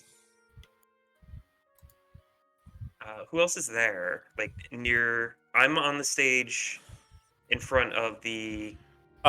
It is big boy. Elias, Ariandri, Riona, Kuma, and Evangeline. Okay, so Kuma and Ariandri. So Ariandri, Kuma, Riona, Dream, Evangeline. Those 5. Okay. Yeah, Oh, 20 hell yeah. temporary hit points. 20?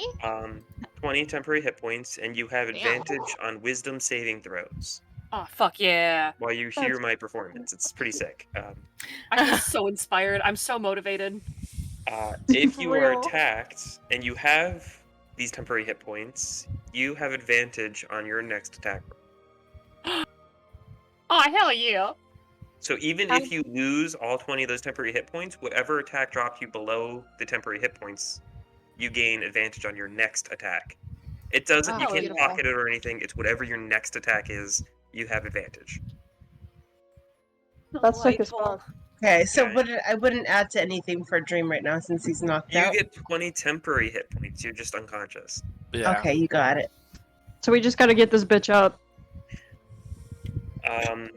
I'm going to use my bonus action to command the stage to use its attack on the dragon guy until I Okay. tell it to stop, so I don't have to worry about that anymore. Okay.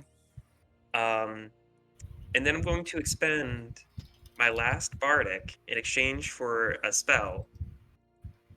Okay. I'm going to cast a level 1 healing word on Dream. Okay. So I'm using my last bardic as a bonus action. To give me the extra bonus action, I can use to cast healing word, which is 1d4 plus my spellcasting modifier for Dream. Okay. And my spellcasting modifier is 5. So be good. Okay, 7 health points back, but technically 27 because you got the temporary health. And Caliver, if Yeah.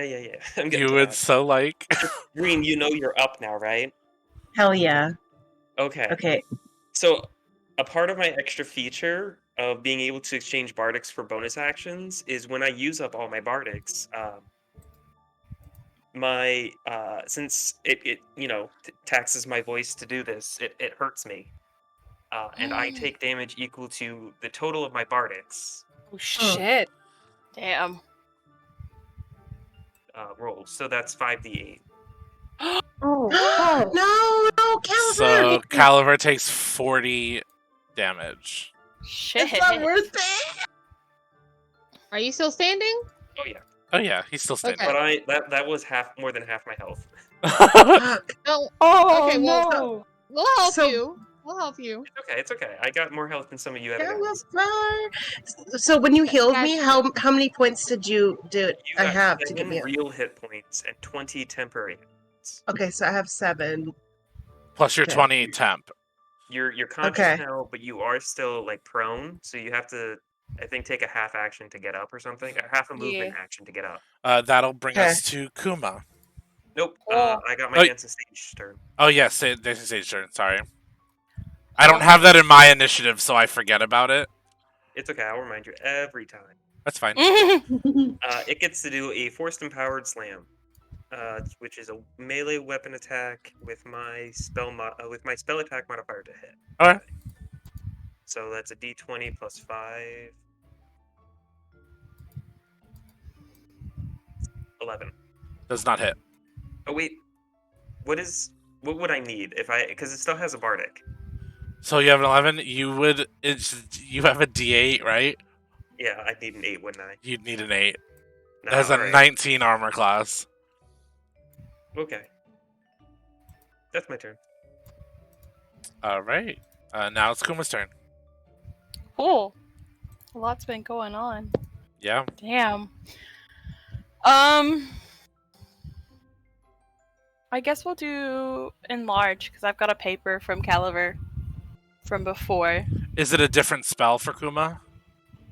I don't. I'm know. asking. Kuma also has enlarge. Oh, Kuma, okay. Riona and And Rainer Rainer. all have the enlarged piece of paper. Okay. So we'll do the enlarge, and then I'm still within range of the dragon, right? Yeah. Okay, we're gonna bite. Cool. And attacks have advantage. Well, So you it's already had advantage. So roll 2d20 and take the higher number, and then add your modifier.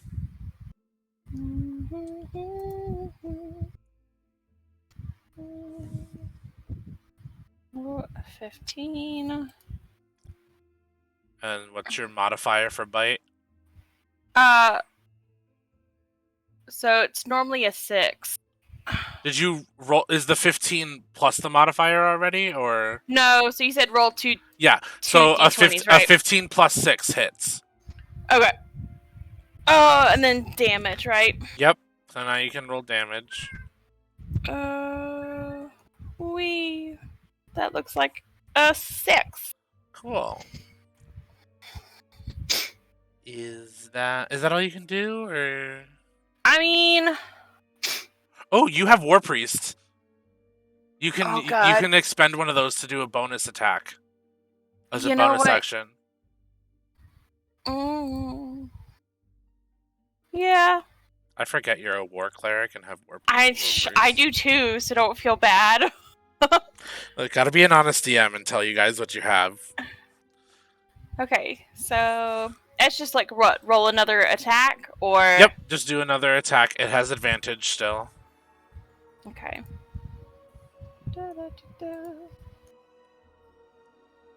Another 6. Cool. 6. Bam.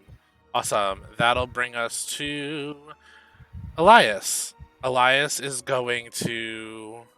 What's he gonna do? You know what? He's gonna flurry of blows.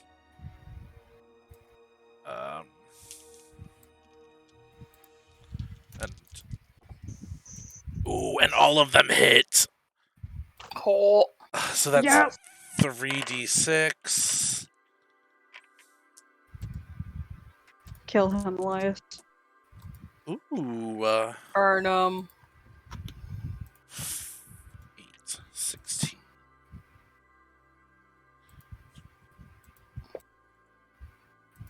Elias does enough to take him down.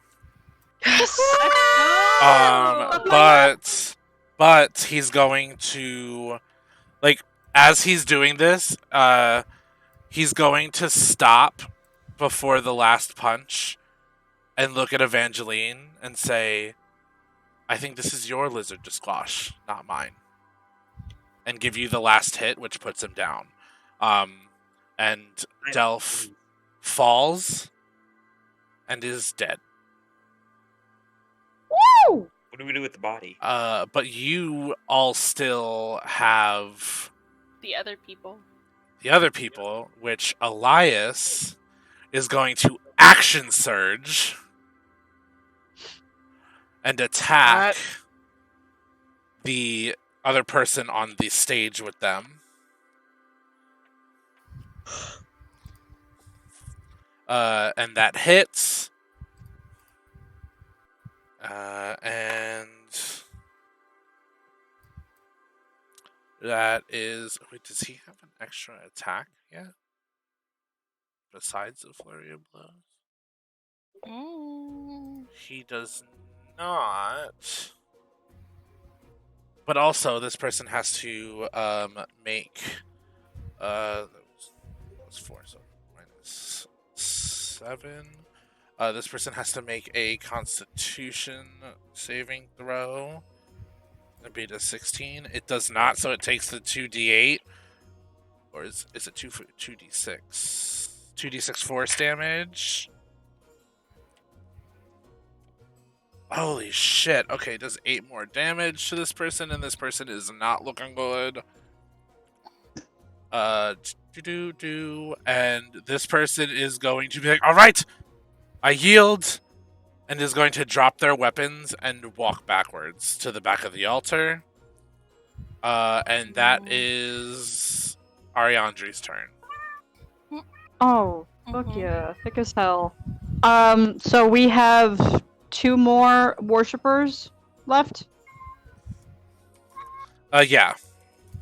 Are there any in range of me? There is the one that just said they yield. That's it? Yeah. How far? The other one are is the by other- Dream. what is that, like, range-wise? That's like 50 feet. God damn it. Well, you know what? My fly speed is 50, so yeah, that's happening. Cool. Yeah, so I'm gonna fly over to this bitch. And I'm gonna just roll to hit. That's a nat 1. Oh. That does not hit. No, I know, but I am gonna take my extra attack. Okay. Okay.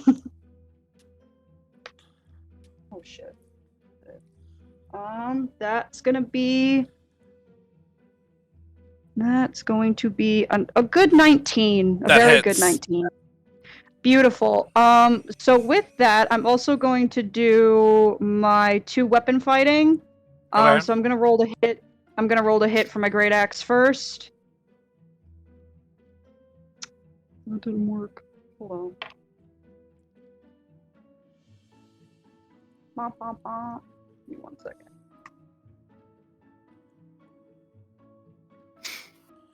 So that 11 is. damage. But I don't think it added my rage damage. Oh, Because I get a plus 2? melee damage. It's a +2, right? It's a plus 3. +3. Oh, Jesus. Yeah, so that's Okay. 14. Yep. And then the hand axe, I roll just 1d6 without my proficiency bonus, right? Yes. Okay. But I still do my rage damage, I'm assuming, or no? Yes. Okay. Let me get that d6. Let's just say they're not looking good, y'all. Good. Hello? Can I find a d6 one day? The d8? Oh, it's the square. I'm a moron. Cool. Alright. Ooh, that is gonna be a 7, my good friend. It's cool. Not happy. Cool. Awesome. Who's next? That'll be Daphne. Hey, how far is Daphne from the one that Ariane just hit? Okay. How far is she? She moved her. She's probably probably 35 feet away from him. Okay. Like before she moved her distance, he was like literally 10 feet to the right of her. So like in a diagonal line, 35 feet.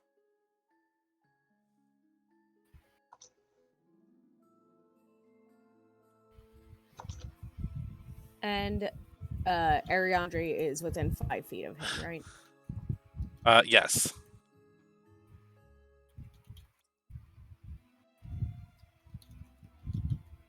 Okay. If you're thinking of doing the spell that you're thinking of doing, I will tell you that Ariandre is resistant to fire.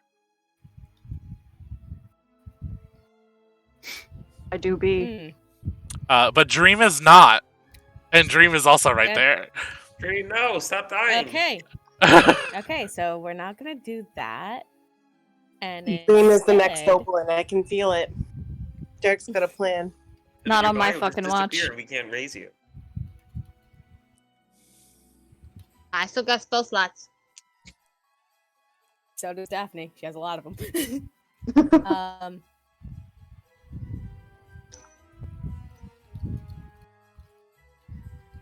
Let's see. Yeah, let's just make this fun. Let's have And- some fun. This beat is sick. I want to take a ride at it. Where is the disco stick? In the cloaca.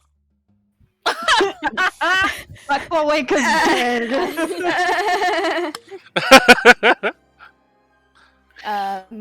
Daphne is going to cast a level 4 magic missile.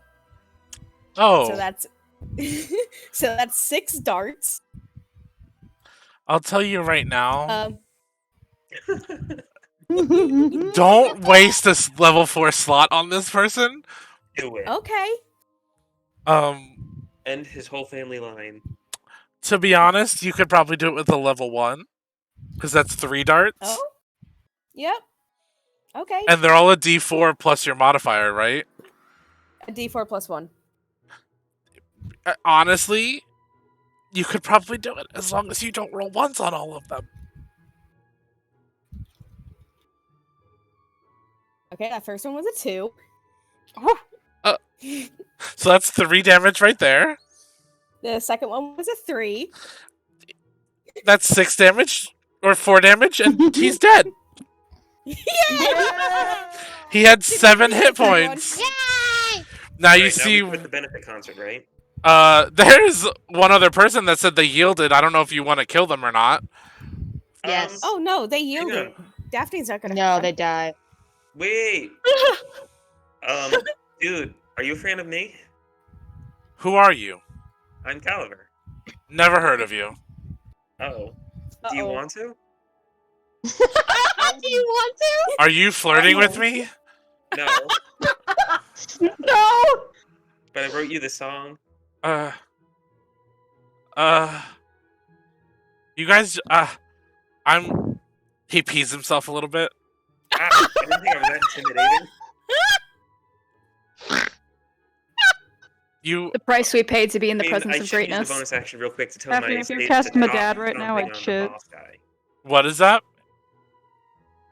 I was until I use a bonus action to tell my dancing stage to stop attacking. It will keep just attacking. That's fine. So I should probably do that before I mean, if it attacks, it probably will kill this person. Isn't he? No, it won't attack the guy. It'll keep attacking the boss man. Oh, the dragon's dead. Yeah, no, it'll still keep attacking him. Oh, that's overkill. Well, until I use an action to tell it to stop. Is what I'm saying. Oh.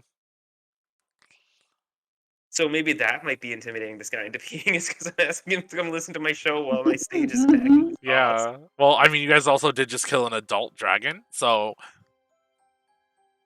You also killed a lion drake in one fell swoop. You know, things we do on Daphne Tuesdays. is very upset about that, by the way. It's part of the stage now. It's in there. Listen. So if you guys aren't going to kill... I gave him to the count of 3. If you aren't going to kill him and let him surrender, then we are out of initiative. I was Evangeline- actually... Oh, go Sorry. ahead.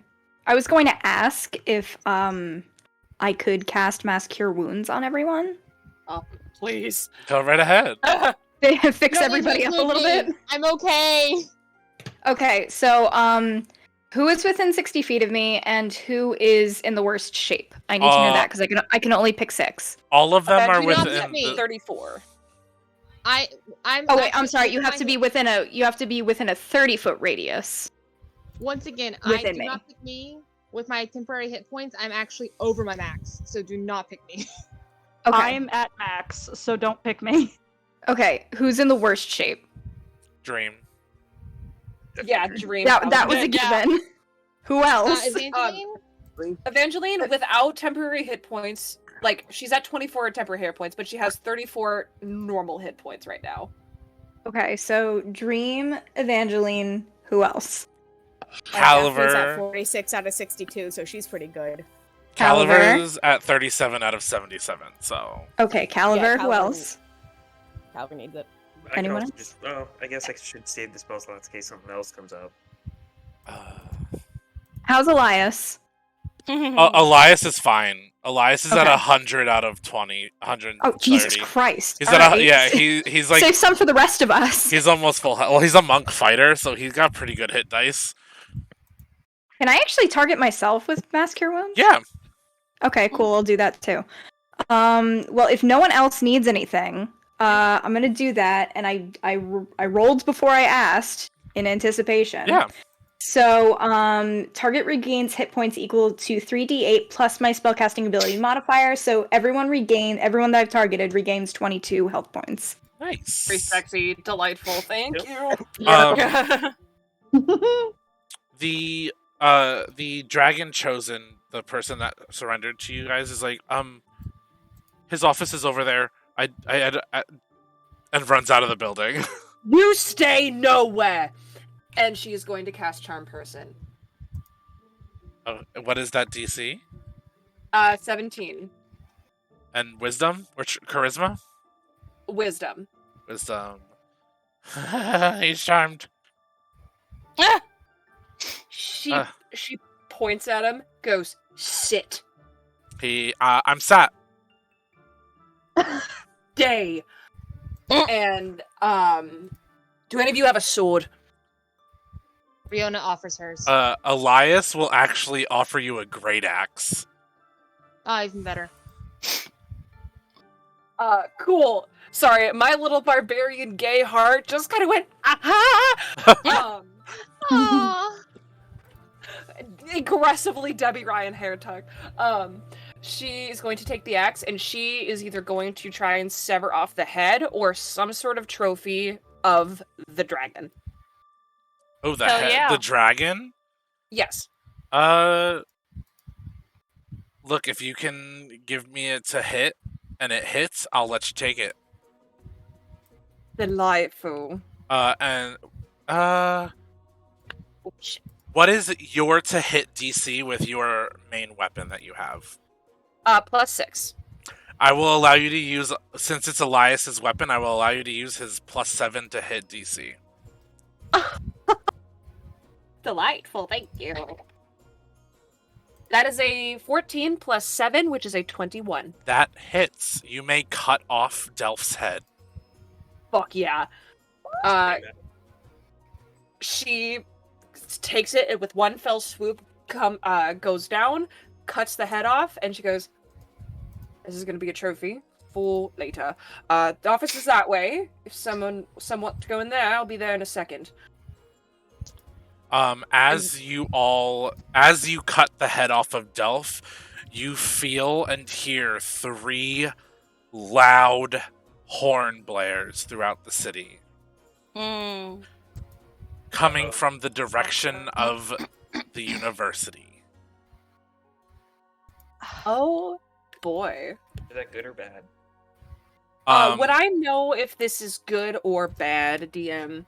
You would know that the alarm blaring from the university is very bad. I want to have a concert. But that office is definitely there if you want to, like, search it and stuff like that. Yeah. So this is Mick for a second. Evangeline wants to bring the head of fucking Delph to the church. She can definitely do that. But Evangeline may want some of the information that's in the office.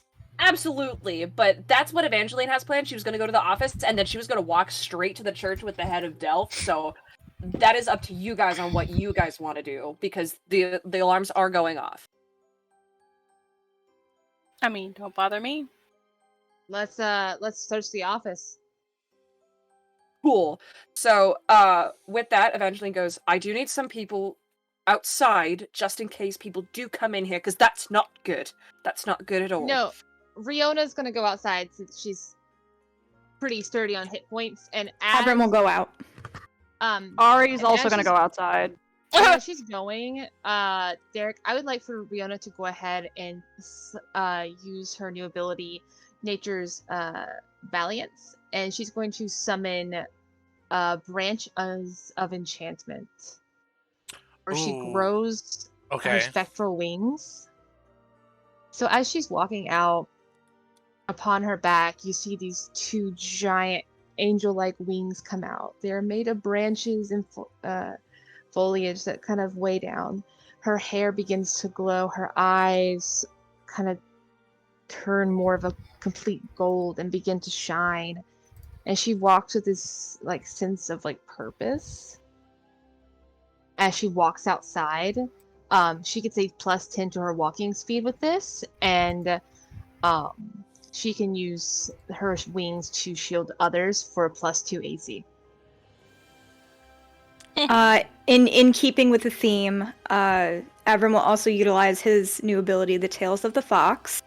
And for all you weebs out there, this is gonna look very much like Naruto, assuming the nine-tailed fox aura. And anyone within 10 feet of Avram will gain an additional 10 HP per round in the aura field. I dig it. Nice. So you guys, is anybody going to the office, or is everybody leaving? Evangeline is in the office. Give me Uma will an follow. investigation check. Cool. Do you want me to roll it as well? Not Yes. great. That's a 7. Oof. Yeah. Elias is going to give you the help action. I got a 22. A 22. Yeah. You find a button underneath the one side of the desk that pops the bottom drawer open. Oh, cool. And inside is a file that says the plague of Highval, and it says the year that the plague happened. Oh. Wait. Do I need to get Evangeline's attention, or is she like regular? Oh, she's there. She was Okay. not. She had a 13 investigation, so she was looking in the wrong places, but she's nearby. Okay. Cool. So, is this DDM? Is this the same plague? This is the plague. Is this the same plague that took Yes. Evangeline's? What? And she looks. She looks at who's in there with her. Dream, or who is Kuma Kuma. and Elias. Elias. She looks at Kuma and she goes, "Kuma, hand me the file." Kuma will gladly handle file. And she reads through it to get the confirmation that this is the same plague. You read this file, and you find out that Delph is the one who set the plague on Halval, and that your father was the first person to contract it after fighting Delph and finding out the truth. Your father did not die of the plague. Your father was killed by assassins in his sleep to make it look like the plague took him. I think you see in that moment, Evangeline was angry when she got the message from in the Blushing Crow. You see her go stone cold neutral as she just looks at Kuma, hands her the file, and goes, "Protect that with your life." You and got she it. turns around, and she turns around, and she walks out, and she goes, "I'm going to that church, and I will be the one to tie the noose." And she walks out. And that is where we will end our session. Hot. Good. Holy shit! Um, That was So, Jesus Christ. you guys have now just killed a dragon. 2 dragons, Hell yeah. technically. I'm so proud of you guys. You all may also level up. Woo! You are all level 11. Oh. And I want to give a very special thank you to Mick for guest starring. Thank you for having me! And bringing such an amazing character into Yes. our realm. And making it so easy to progress the story and even widening the lore of my world with your character. You. If you all aren't following Mick on social medias, go do it now. I will find you. That's a threat. Yeah, my social medias are is Radicalslinky on all social medias that I want you to find. Yeah, thank you guys so much for having me. You guys were so much fun. Yes, of course. Oh, Oh, We're happy to have you. and hopefully sometime in the future, Mick might be back. Maybe as a DM, maybe as a player again. Who knows? Who knows what the future holds? Who knows? But you all will find out what happens in Halval later on in the story, and what happens with our friends as they try to figure out what that alarm is. And in a couple weeks, we will be announcing our next guest star. So keep an eye out on our social medias for that. Yeah. I would also like to announce that sometime soon, if I can figure it out, there is a special episode being put out that is not a part of this campaign, but concurrent to this campaign. And and you'll have to see what it was because I'm not going to give any more information than that. So look out for our special extra episode that'll be coming out. Might be coming out at the same time as this episode. Who knows? But yes, thank you for joining us and helping our friends fight a dragon, and those in the chat who were in the chat doing math for me. I appreciate you too.